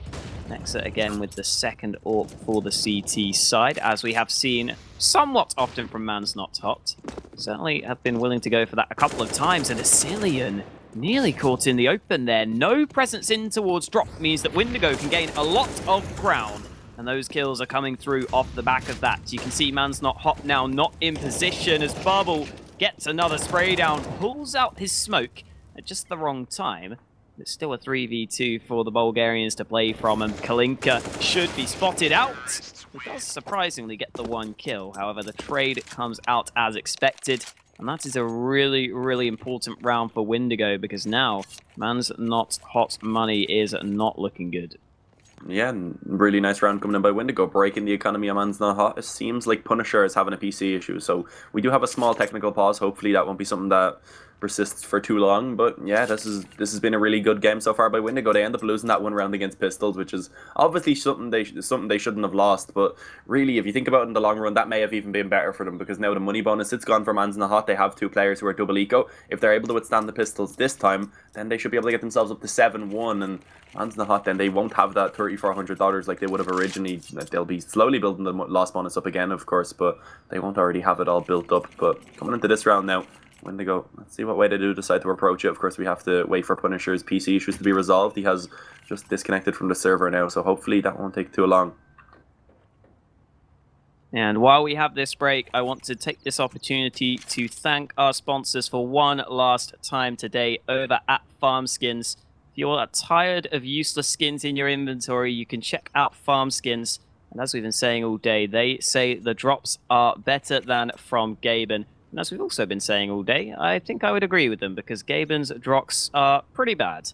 So make sure to check them out. There are also many everyday activities and bonuses. And again, thank you to Farmskins for supporting this qualifier and making it possible. But as we were also saying, Man's Not Hot have decided to go for the Force Buy. Their money doesn't look great though, and if they lose this round, Windigo could come out to a really strong lead early on. Not necessarily an insurmountable lead, especially on the T side of Cobble, but certainly one where they will be fairly big favorites heading into the future if they can keep this form up. Yeah, for sure, but still going to be waiting on Punisher to come back. It could be, I think maybe having this big pause is probably going to be a big positive for Man's Not Hot because they'll be able to discuss what's gone wrong. They don't have to waste one of those tactical pauses, but then again, coming into this round anyway, they don't really have a lot of weaponry to work with. They only have that one rifle, the rest of the players only working with pistols, so it's going to be difficult. But the question is, do Windigo players perhaps begin to cool off from this pause? Punisher maybe a little bit annoyed that his PC crashed, and I guess we'll see once he does come back. I don't think we have any info about any sort of progress on fixing those issues, so hopefully it won't be too much longer. But yeah, 5-1 right now. It is, of course, the final map of the night. And on the T side of Cobble, it is usually a map that, one of the few maps rather, that may be considered slightly T-sided. So when they go, of course, as you mentioned, they're getting off to a good start, but they don't want to get too far ahead of themselves. Man's Not Hot could easily still get back into this. And judging by the previous maps, Windigo, no matter how many rounds they win in a row, they can still end up losing a lot of rounds back-to-back themselves. Yeah, and again, as you were saying, we've seen that in the past, right? We saw Man's Not Hot win a fair few rounds in a row, in fact, back on Train, nearly pulling off the comeback there. So Windigo certainly still need to keep fully focused and make sure they close as many rounds as possible. Because it does kind of feel like Windigo on their T side, they do find quite a lot of success, but if they can make it as good as possible on a map like Cobblestone, where the T side is arguably even favored according to some people, then they certainly will be hoping to do so, and we will get to see the game come back underway. As you were also pointing out, the money not great for Windigo. If they were to lose this round, they would be in trouble, but they should be favorites in this one, that's for sure, up against a fair few CZs. And here we go into this 7th round. Man's Not Hot with quite a few players out towards B. In fact, 4 of them to be precise, including Kalinka in towards drop. And it looks like we might not be live because Windigo's still having the same technical difficulties, so we will have to make sure we reset that and sort it out. But still, Windigo with a fairly strong lead, as we have been saying. Man's Not Hot, though. With this Force Buy, it looked like they weren't really going for anything too crazy there at the start of that round, at least. It seemed like the CZs were just playing a few close positions. They weren't trying to go for any crazy push with the rifle to get him an opening frag. It was mainly just the players holding back, and I'm not sure if that will find them too much success. It hasn't seemed to be able to get them the rounds in the past, and kind of the times we have seen them get a few kills, it's kind of been in positions where, for example, Kalinka in towards drop used that one-way smoke for the opening frag and took the proactive play. So I think I would kind of like to see that more from Man's Not Hot. Even if the CT aggression isn't as easy on Cobblestone, in a round like this, I think they might need that to really compete. Yeah, Cobblestone is one of those maps where CT, if you want to get aggressive on B, you need to have a cess smoke that goes down towards the back of the steps. You need to have a Molotov to clear out the left side. You need to use some great flashes also to blind up the players, of course. And similar over towards A, if you do decide to go aggressive, there's just so many different angles that the terrorists can be holding from. So it's just a very difficult thing to do, but when you do pull it off, it is amazing, and it really does give you a good, solid chance into that round. But we can see at the moment, when the players aren't actually fighting against each other, they do just practice their KZ together. They're going to try and jump up onto the tree, practicing their movement, it seems. trying to have a bit of fun as they wait for the issues to be resolved. But according to Spellin, Punisher has a wooden PC, so hopefully that terrible quality PC is going to get fixed soon. But yeah, Windows, it always has issues. This does happen. It's obviously not under the control of the player, so hopefully he will just be able to get that fixed soon. Yeah, obviously the players want to get this through as quickly as possible. I mean, over in Europe, it's even later than it is for us, so they certainly want to be finishing this one as soon as they can. On the Windigo side of things, they definitely wouldn't want to be taking a pause because they were the ones clearly in the driver's seat, clearly gaining the momentum. So they would have been hoping to continue to keep that up. That won't be an option though, so certainly not some sort of weird thing where they're pretending to do a technical pause. That's certainly something that you wouldn't do, especially in Windigo's position that they were in. But we will wait to see again how it's going to come out. It looks like Windigo are saying that he's going to come back shortly, and there we go. Punisher back on the server. They also apologized, just so you know. Victor said sorry, so there you go. Windigo are sorry about wasting your time, and hopefully it won't be a waste of your time, because as we go back live, it should be, again, an entertaining game back into this final map. And remember, quite an important game here in the winners matchup. So Windigo certainly will be hoping to come out on top. And here we go. We should be getting underway any second now. Yeah, I'd presume we would be getting back into an out of match. It seems like the pause is just about to be removed. Oh. Anyway, hope... no. This Bubbles apparently maybe getting... Okay, Bubbles' ping is now spiked to 100, so this is a different issue, but it is definitely an issue that warrants another pause. So, yeah, this is just really bad. DDoS is... Well, it's probably not a DDoS. It's honestly probably just his internet not really functioning too well. It does happen at points. People's internet spikes, so that's probably the issue. But also with the PC is crashing, yeah, it doesn't really seem like luck is in favor of Windigo at the moment. Yeah, they'll be hoping their in-game luck is a little bit better than their out-of-game luck, I guess you could say.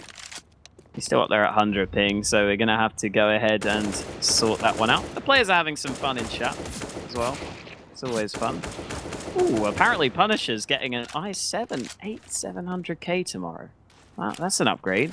They're saying he has a wooden PC, but if he can afford that, then hopefully that won't be an issue into the future. Unfortunately for us, though, he's not got it today. So the PC issues were still there. Did you see that plant on A? I didn't know you could plant on top of that barrel. Huh. Where was it planted? I did not see. Hang on, I'm going to go third person and fly over there and have a look. Let's see, I guess. I don't know if it's useful or anything, but it's cool. Oh, yeah, I did not know you could do that. That could be a really good plant if you have control of connector. Say if you know the last person's on the flank, throw it up there, get one player and connector up on balcony, and yeah. Because even if they drop a smoke, even if they drop a smoke, if they drop it on the barrel, you'll be able to pinpoint where the barrel is from where the smoke is coming from and be able to spam it. If they drop it below the smoke, as you can see the players over it. So yeah, that would actually be perfect. There'd be no real chance for players to just drop a smoke and try and defuse. So yeah, I didn't actually know you could plant there after playing this game for a very long time. Yeah, you learn something new every day. And as you were saying, a molly could be cool. I don't know if we'll ever see that come in, but there you go. It'll be nice to see more teams experiment with those plant positions, especially if they have full control of the site. But if you're planting that open, you've likely already got yourself in a really good position, so it won't matter all that much, you would think. Looks like Bubbles' ping, if anything, has slightly increased since the last time we were talking, which is a little bit of a shame. Again, guys, if you have just tuned in, it is currently 5-1 to Windigo in this deciding map. And it looks as though, with the buy we saw coming in from Man's Not Hot, they only had the one rifle. It was looking like Windigo were likely to take the 6-1 lead, but that is the round we will come back to. It will be quite an important round in terms of deciding how this first half plays out. So make sure to stick around to see how that all-important round comes through when it does eventually come out. Yeah, hopefully we're getting back into it. His ping is still having an issue, but they have road continue, so Man's Not Hot at least do want to go live. It looks like we will be getting back into it now. The game's still paused, but I'm hoping this will at least be removed as Bubbles' ping has actually dropped, so looking a lot better now. We will, of course, as we kind of forgot what was going on from before the pause, but it was actually Man's Not Hot working with the force buy after getting their economy reset. So Windigo, they are in a really good position once again to just break the economy, continue building this T side even further up towards an amazing half, and 5-1 already, not a bad start.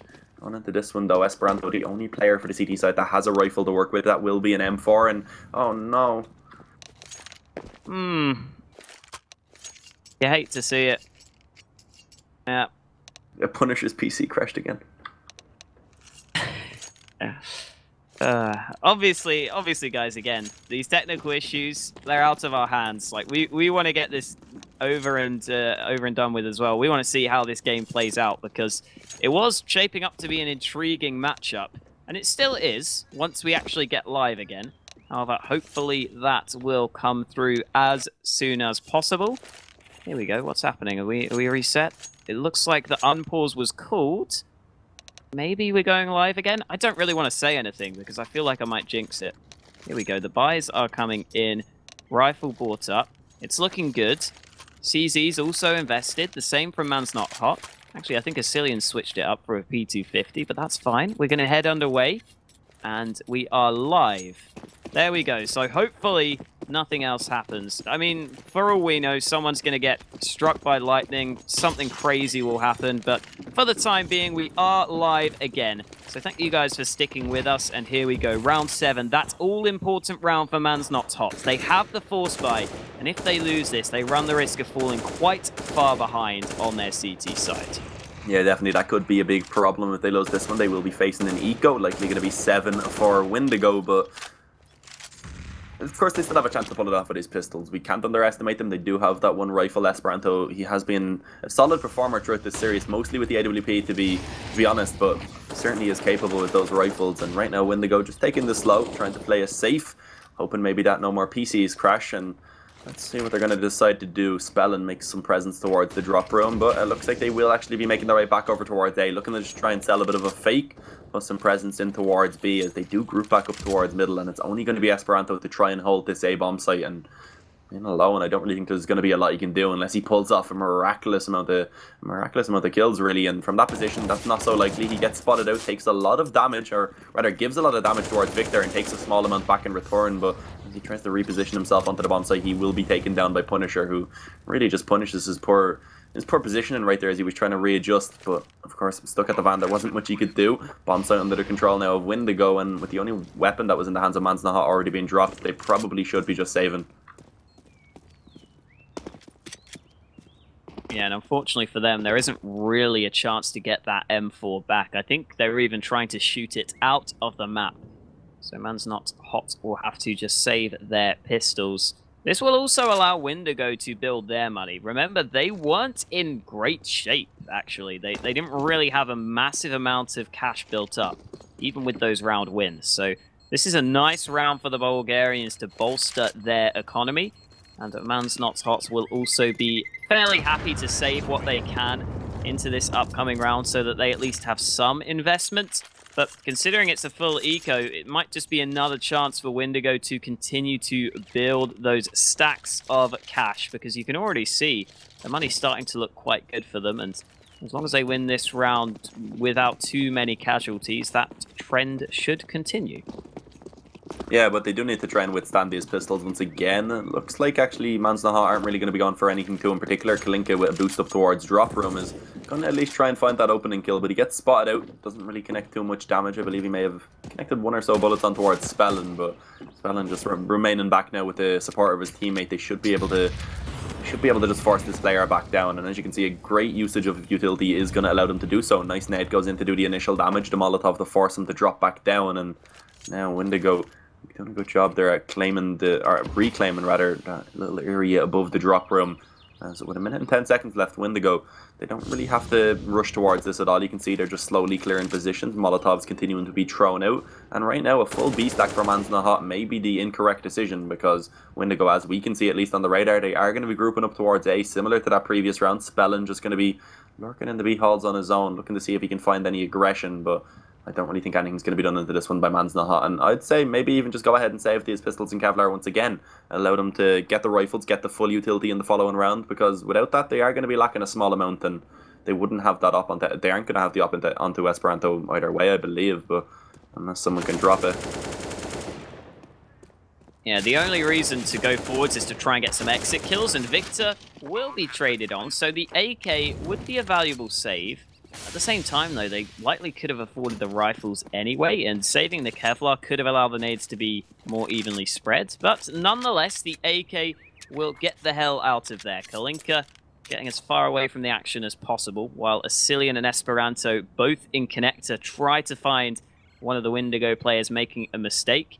But with Victor gaining that information, you can see Windigo playing it smart, exiting on the opposite side of the map.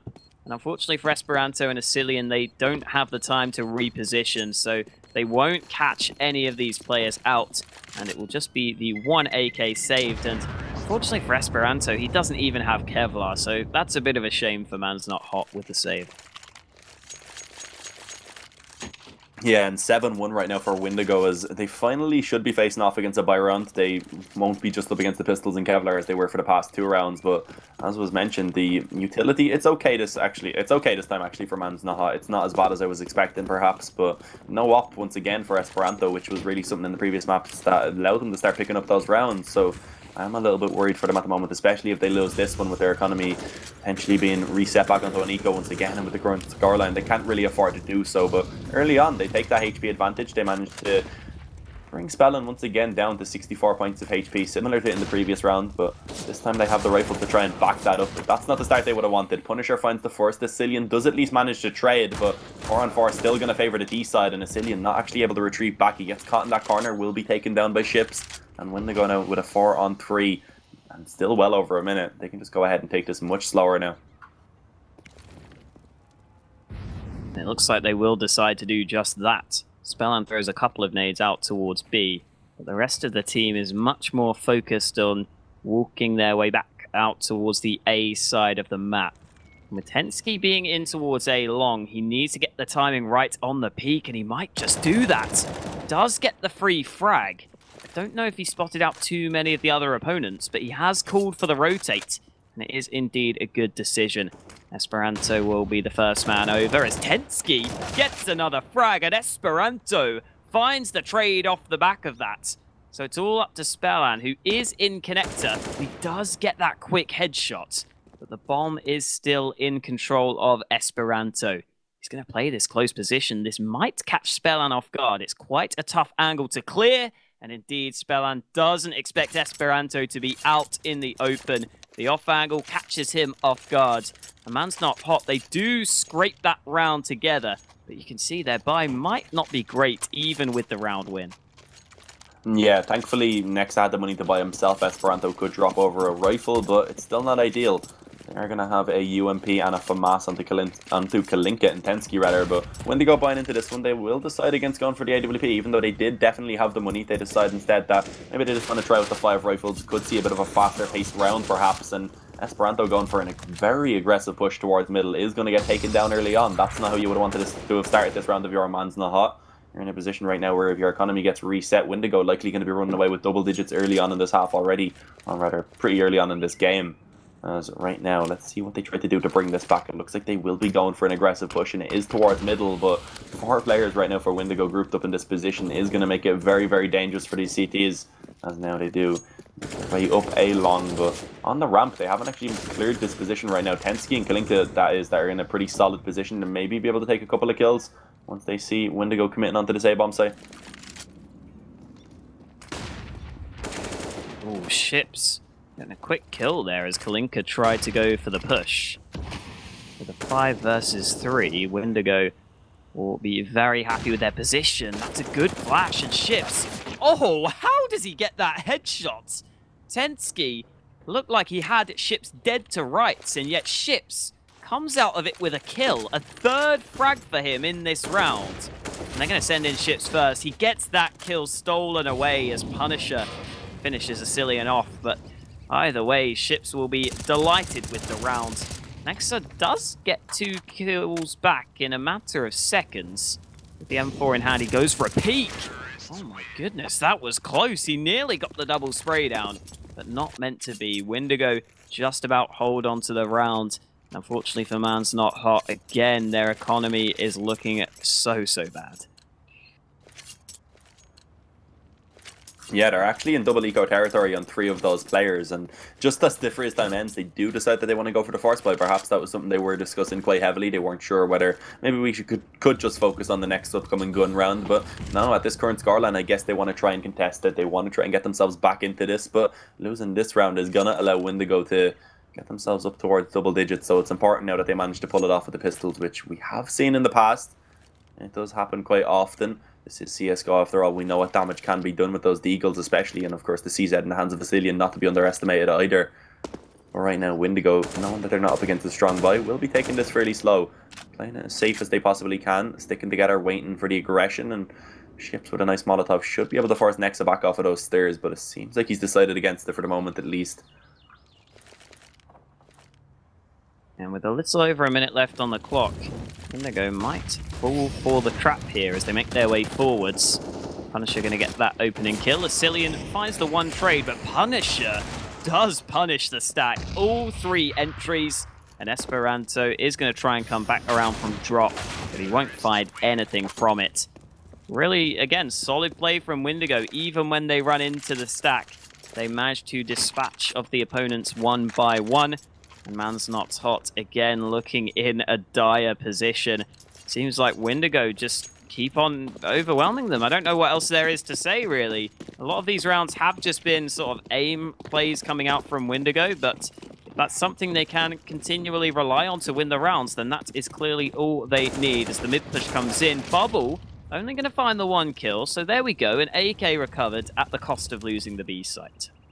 Yeah, Spellin needs to be careful here. He doesn't want to get overwhelmed. If he doesn't find a kill, it would be kind of detrimental, but thankfully with the bomb going down, I think the time wouldn't really work out in favor of Man's Not Hot either way. But as they do go back towards T-spawn, it looks like their main goal right now is just protect that AK. Tensky's the VIP currently, thrown back to a old CS 1.6 mode, but yeah, just attempting to save that AK, and maybe if they can with these USP players, take 1 or 2 more of those weapons if possible, cause some damage to Windigo. And with Windigo reaching a 10-2 half already, even if they were to lose out at this point for the remainder of this half, they would still be very happy with his performance, as Man's Not Hot not looking too good in the final map of this best of 3 series. Yeah, I think if anything, that's an understatement. They really haven't got anything going. AK will be saved. Get to see if they can get some sort of flow together. To be fair, they have kind of been in a position where they've been wrecked in terms of their money a couple of times, right? Where they've won 1 round and then lost the follow-up one. But even the 2 round wins they've had, they only had 1 player surviving. It came down to a clutch. It's never really felt like they've looked that convincing in terms of being able to win any opening fights. It's oftentimes Windigo getting the opening pick without any response. We'll get to see if that continues to be the case, because we do finally have another gun round for the CTs into this 13th round, and they really need to start converting some more rounds on the board. But again, Bubble gets the opening entry, and Ships so crisp with the flick, gets that frag. Spellan also spots out Kalinka as he gets into the back lines, and that is going to allow, again, the A-site push to come in. Just seems like Windigo are making the correct decisions. They're getting the bomb onto the site so easily, and Man's Not Hot just don't have an answer right now. It's as simple as that. No, not at all. This gun round, once again, having basically 0 success. Ships, he did eventually get taken down, but he found the kill that he really should have no right finding. That kill onto the player who was creeping up on the stairs. He flicks down and somehow managed to react fast enough. I feel like that's maybe just the players on the Man's Not Hot side right now, maybe cooling off and maybe even beginning to become a little bit tilted from the situation. But there we go. Tensky finds at least 1, takes down Spellin. But Windigo, with the current economy that they do have available, I presume they will be trying to hunt this one down and trying to deny the save of these weapons. And it looks like they will indeed send at least one of those players out. Punisher looking to try and drop the AK out of the hands of Tensky. Asilian also playing up close. Could get dangerous. And there we go. Another player is going to be taken down. But I don't think Windigo will really be too bothered about that. And at this point, we might need to look at the wider context. Remember, the loser plays up against Kingwin. Man's Not Hot could certainly be a good fight there. That would be an interesting series if that were to come through. And I certainly feel as though that could be the case as we head into this 14th round. Kalinka with the 1 mag 7, but other than that, it's rifles across the board. And in the meantime, on the Windigo's side, they don't need the AWP. The AKs have been doing all the damage, and that is what they will continue with into this 14th round as we get into the end of this first half. Windigo just going to spread out, but at the very least, Man's Not Hot haven't lost an opening pick to start this round. With the mollies being deployed, Punisher could have been in trouble, but he avoids the position. That means they do know exactly where he is, though. Solid play from Nexa to get the opening. Trays do come back around, though, and Bubble brings it back to a 3v3, despite the opening kill. Man's Not Hot lose their man advantage. Yeah, and Kalinka with a mag 7 is also going to be one of the players that's actually trying to defend this B-bomb site. That really could complicate things, but luckily enough, because of Windigo kind of stalling this push, it will allow Man's Not Hot to get all 3 players in position now over towards the door to try and hold this down. Still utility remaining for Windigo to use to try and slowly cross over, though, as they have flashes, they have Molotovs. Molotov in towards the rock position is going to force Esperanto out into the open. And it's looking a little bit awkward now for the CT side as his Molotovs are placed pretty well. And somehow that one not really doing too much damage, but it doesn't matter. Spellin and Bubble, they're going to be able to take the 3 frags between those 2 players. And Windigo now gone into the final round of this regulation. I just don't think there's anything that Man's Not Hot can do at this point. I think this should be the game and should be the series in favour of Windigo. Certainly feels very, very likely at this point. And again, looking at the Windigo side of things, there's not anyone massively fragging because a lot of the time they're just getting a couple of kills and then rerouting the opposition and being able to gain control of the bomb site quite quickly. Cillian this time around is going to get the first pick, and there we go! A couple of kills between Cillian and Nexa. They decide to go for the aggression out towards B plat, and that did work for them decently well in the previous round, but it works even better this time. They don't lose a single player in the process. It looks like we might get one more round for Man's Not Hot to close the half. However, even with this, it's going to be a fairly poor CT side for them. Looks like Windigo will just try and come out 3 plat. Victor and Bubble hoping to get something done. Cillian spots them out. Nexa gets the frag. It should be closed now. Indeed, it is. 3 rounds on the board, but still a very, very long road ahead of them.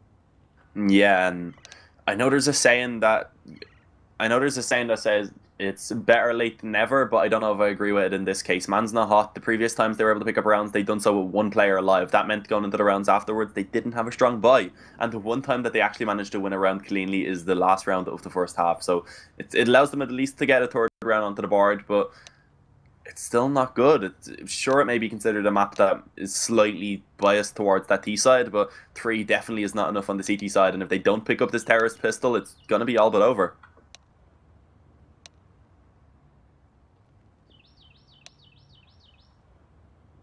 Yeah, honestly, it's pretty hard to say anything else at this point. It really has just been Windigo showing off their individual skill. I don't even think they've really shown anything massively impressive on their T side, but it was just quite consistent from them in terms of being able to get on towards the bomb site, being able to draw a rotation, and then be able to get quite an easy plant. They did quite a good job at that, just round after round, realizing where Man's Not Hot would deploy most of their defenses. And so now heading onto the CT side, they get to play with, as we have been saying, a massive, massive advantage. We did see them previously back on train struggle to close out there. Let's see if this time around that doesn't become an issue, because they have a very, very big lead. You would expect them to be able to close. And they're just going to go for the 5 sets of Kevlar. I think at this point, I don't even mind that decision. They can continue to find frags as they have been doing so far. Might work out for them as we see Windigo going to peek up plat. Victor looking so confident. And it's going to work out for the first frag, but now he could get overwhelmed. Lots of angles to deal with. With only 4 bullets in the clip, he should get pushed down. Nexa comes in and catches him out. Windigo players are going to try and come in for the flank, and the bomb is still back towards plat. Oh no, Cillian drops that one down. That is devastating for Man's Not Hot in the 3-on-3. Yeah, just Man's Not Hot at all at the moment. They definitely aren't They definitely aren't on fire, as you'd say, when someone's hitting all their shots. Not looking too great for Mans Not Hot now, as they're having basically zero success in their attempt to try and reclaim this bomb. It will eventually be Tensky to pick up one headshot for himself, but still in a 1-on-2. This is going to be very crucial. Oh my god, that shot on the Punisher. Goes for the jump peek to try and get the info. Doesn't work out as he gets absolutely decapitated. And Spellin, he's looking to try and save this now for Windigo to deny the 1 versus 3 for Tensky. And the Danish player, of course, going to be desperately needing to win this one, and it won't be in favour of Tensky at all, as Spellin hits the final headshot. Windigo been able to take that lead now up to 10 rounds, as it's a 13-3 scoreline. And without a bomb plant, Man's Not Hot, likely we see a force buy into this one, and likely we see them force buying throughout until this game ends. Yeah, 10 round deficits to overcome. They are just going to try to stick together with these pistols and see if, as a team, as a unit, they can find the trade frags necessary, or just a straight up opening pick. But a lot of damage done. I think that was a nade out towards Platt that did a decent amount. The push will come in. Asilian does get up close. So there we go. The first kill comes out, and they look to overwhelm the B side of the map. Asilian keeps on fragging. That CZ gets a second headshot. The trades finally come back around, but it's still a man disadvantage after Spellan gets that frag. Question is now, can Man's Not Hot get into good positions? Because a couple of players are still stuck on towards the site. Yeah, and also the HP not being amazing by any means. There is a defuse kit in the hands of Spellin. Asilian going to be able to peek out and find that kill onto Spellin, and now it's all on Punisher, and he's going to be actually caught in the back there by Nexus. So Man's Not Hot able to get themselves a 4th round onto the board. They are going to, at least for the moment, be able to keep themselves alive, and that was a very important round for them to find. If they didn't take that one, likely Windigo were getting themselves up to map point. So for now, they managed to remain alive, and Windigo, interestingly enough, even with such a massive lead, they decide to go for the force buy. So everyone except for Bubble fully investing into this one, of course, wanting to at least ensure they have the off in the first gun round. But they give themselves the pistols, they give themselves some utility to try and work with into this one, and Man's Not Hot now. Let's see if they're actually going to be able to withstand these pistols, because it hasn't really been their game so far. They haven't been having the best performance, and let's see if they're going to be able to actually overcome the pistols now and give themselves a chance to build this comeback, as it looks like they're just going extremely passive for the moment. Similar actual setup to what we've seen from Windigo on their T side, boosting that one player up, leaving a couple players over towards B, and also a couple holding to wait for aggression to come out towards the A side of the map.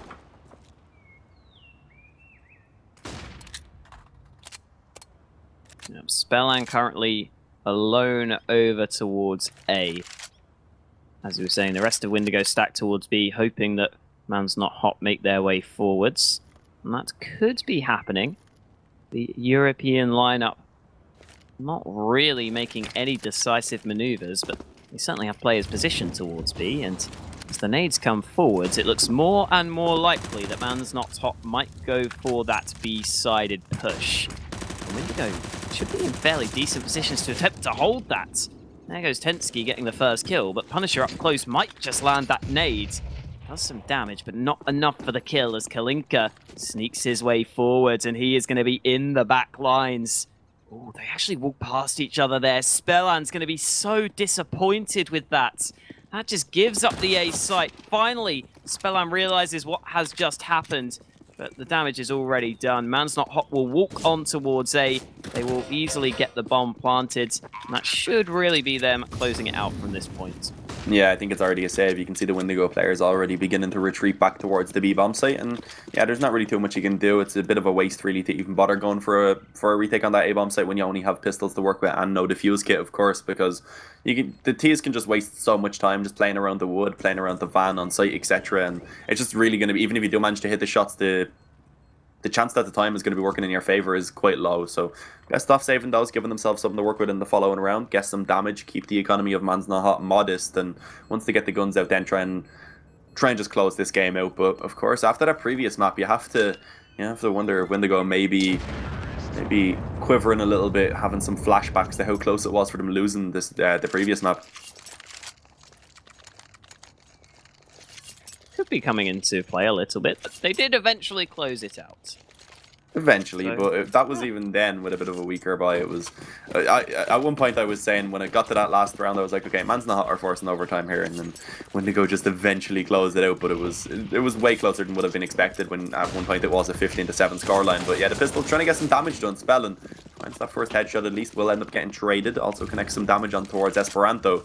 And Windigo instantly going to be rotating all of their players towards this A-bomb site to at least try and get a couple kills out of this if possible. But the Molotovs are doing so much damage.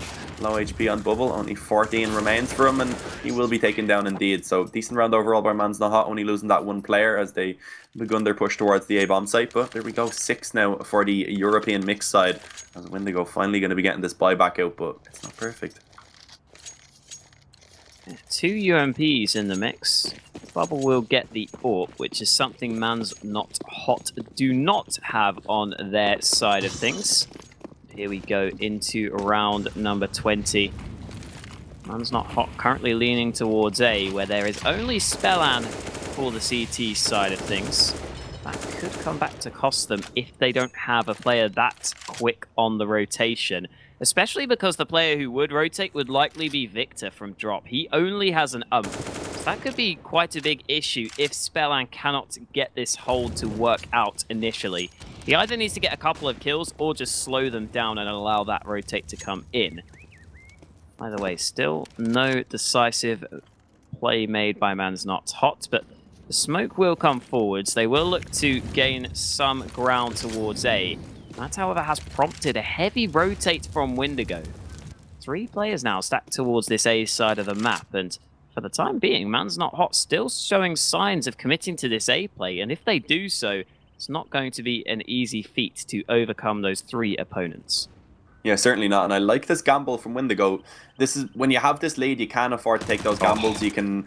There's a good chance at least one of them are going to pay off. So being able to push these players over towards A, have the bit of a stack. Victor even peaks for info, finds 1 kill, and actually it's gone back in favor of the terrorist side right now as Esperanto's doing a good job of finding the trades, but that doesn't really last for too long. Ships with the UMP now also taking down 1 more means Sicilian is going to be the last man standing, and Windigo now going to be able to reclaim around for themselves finally, get it up towards 14, take that lead by 8, and the money for Man's Not Hot they will be able to buy once again, but with the current scoreline, if they lose this one, the game is all but over, to be honest.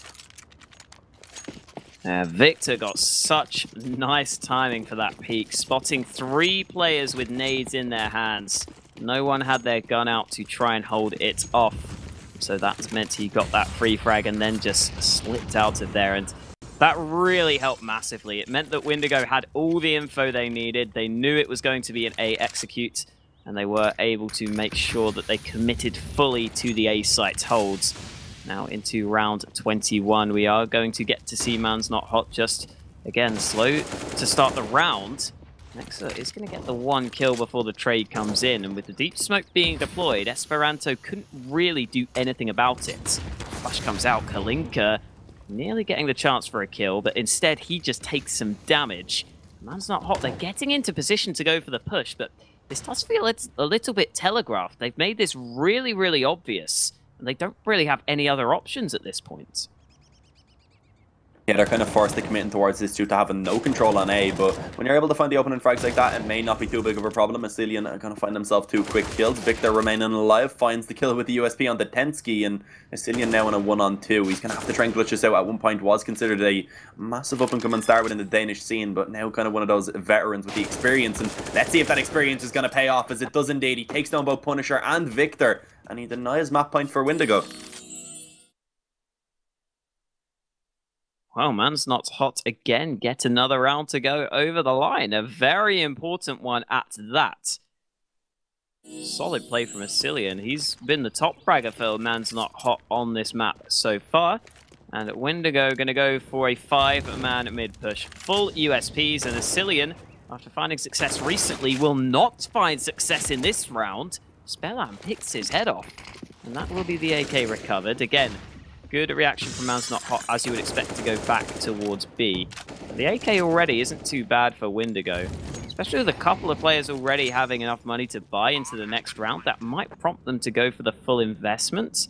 You are going to see Kalinka get a free kill elsewhere. It looks like they are going to continue to group up with the AK still sticking with the lineup. Ships might not get to save that one now. Indeed, Tensky takes him down. So I think now it's probably not worth forcing. I don't know, it's kind of awkward because you want to get as many gun rounds as possible, but you don't want to concede too many rounds over. And so they will go for another force with a couple of umps in the mix. Yeah, I don't know. I think it probably would have been better to just make sure they get the op out for bubble rather than having them on that ump. But I guess the thing is they do have a lot of utility. They have molotovs and smokes basically onto every player along with those flashes and nades. And it looks like Man's Not Hot maybe could be expecting a bit of a weaker buy, as initially it looked like they wanted to up the pace. They wanted to go fast out towards B, and they weren't expecting that utility to be raining down upon them. And because of that, Nexa losing a lot of HP will get finished off by ships. And there we go, Windigo claiming a 5-on-4 advantage with more damage being put in their favor. Is Sicilian Kalinka just getting spammed down through the smoke. Ship's able to burn one alive, and it's completely falling apart right now for Man's Not Hot. This just did not go as they expected when they decided to rush B. I guess maybe we're expecting that eco to be coming in. As Tensky and Esperanto now a 2-on-5, and it's looking likely that Windigo will finally get their way up to map point. And Man's Not Hot don't really have that much money in the bank, so it looks as though Windigo will be in position to finally close out this series. That is assuming they can close out this very round. But with the bomb in their hands, that almost feels like a guarantee. 43 seconds left, the smoke is still up. Still nothing really happening, to be honest. Just shots being exchanged, none of them connecting. It's just to make sure there's no chance for the push to come in. And it looks as though the terrorists now will fall off the angle. So the last 25 seconds will not be very action-packed. It's just going to be Man's Not Hot saving what they can. You can see Windigo, they had so much utility that Man's Not Hot were never really going to get the bomb back. So fair play, having to save. It's never nice to concede the 15th round, though, on a save like this, but Man's Not Hot are going to have to do it. Windigo will get their 15th round. Yeah, but still, we seen a similar thing happen on the previous matchup when Windigo had that 15-7 lead. We saw Man's Not Hot being able to bring it back up to 14. So taking that, I believe it was 7 rounds in a row. They need 7 out to force it to overtime. So will we see a repeat performance? That is the question. But it's not quite as easy when you're on the terrorist side. You have to be the team that actually goes ahead and controls the pace of the game. When you're the CT side, you can kind of just sit back, wait for the opponents to come to you, and they're the ones that have to keep trying to adapt. But I think it's probably a little bit easier to come back on the CT side on most maps at least. But yeah, coming into this one, Man's Not Hot, they do have a pretty decent vibe being able to come into this one. Other than that, Mach 10 onto Kalinka, which is not really the best weapon considering basically everyone on the Windigo side does have head armor, but at least having that op to work with is a positive. They've decided this time to focus most of their presence on trying to gain that control over towards A-Long and also gain control of middle. And actually that has forced the third player from the CT side to come over towards the side of the map, and it may still be the correct decision. The bomb for now is just going to be sitting back on A-Long, and it looks like the execute will indeed come in. And here we go, push coming out, a 1-for-1 trade initially, but Cillian takes a lot of damage and Spellan gets a couple of kills. That might just make the difference. It's Esperanto and Nexa, the 2 players left. Currently, Esperanto is trying to make something happen. He should just wait for Nexa, though, because Nexa is coming in for the flank, but he's making a lot of noise. He gives away his position. It felt like Nexa there went a little too quickly, and that might cost Man's Not Hot. It's Esperanto, the last man left, who has snuck his way onto the site. I'm not sure they know he is here, but you can see they are still clearing it out, so they may be aware, although actually, the player with his back turned will be picked off. So Esperanto in the 1v2 could still be the hero that Man's Not Hot needs. He's going to have to hold this off, though, with the AWP in hand. Spots the second, but doesn't connect. And Windigo will eventually get this defuse and eventually close out this series. A 16-8 win here on Cobblestone, and we will go ahead and throw it back to the desk for one last time to break it down. Thank you, Hoka, thank you, Dean. And Man was not hot, but Windigo definitely was, and they take this best of 3 in a convincing fashion on Cobble and take 3 points, also advancing to that final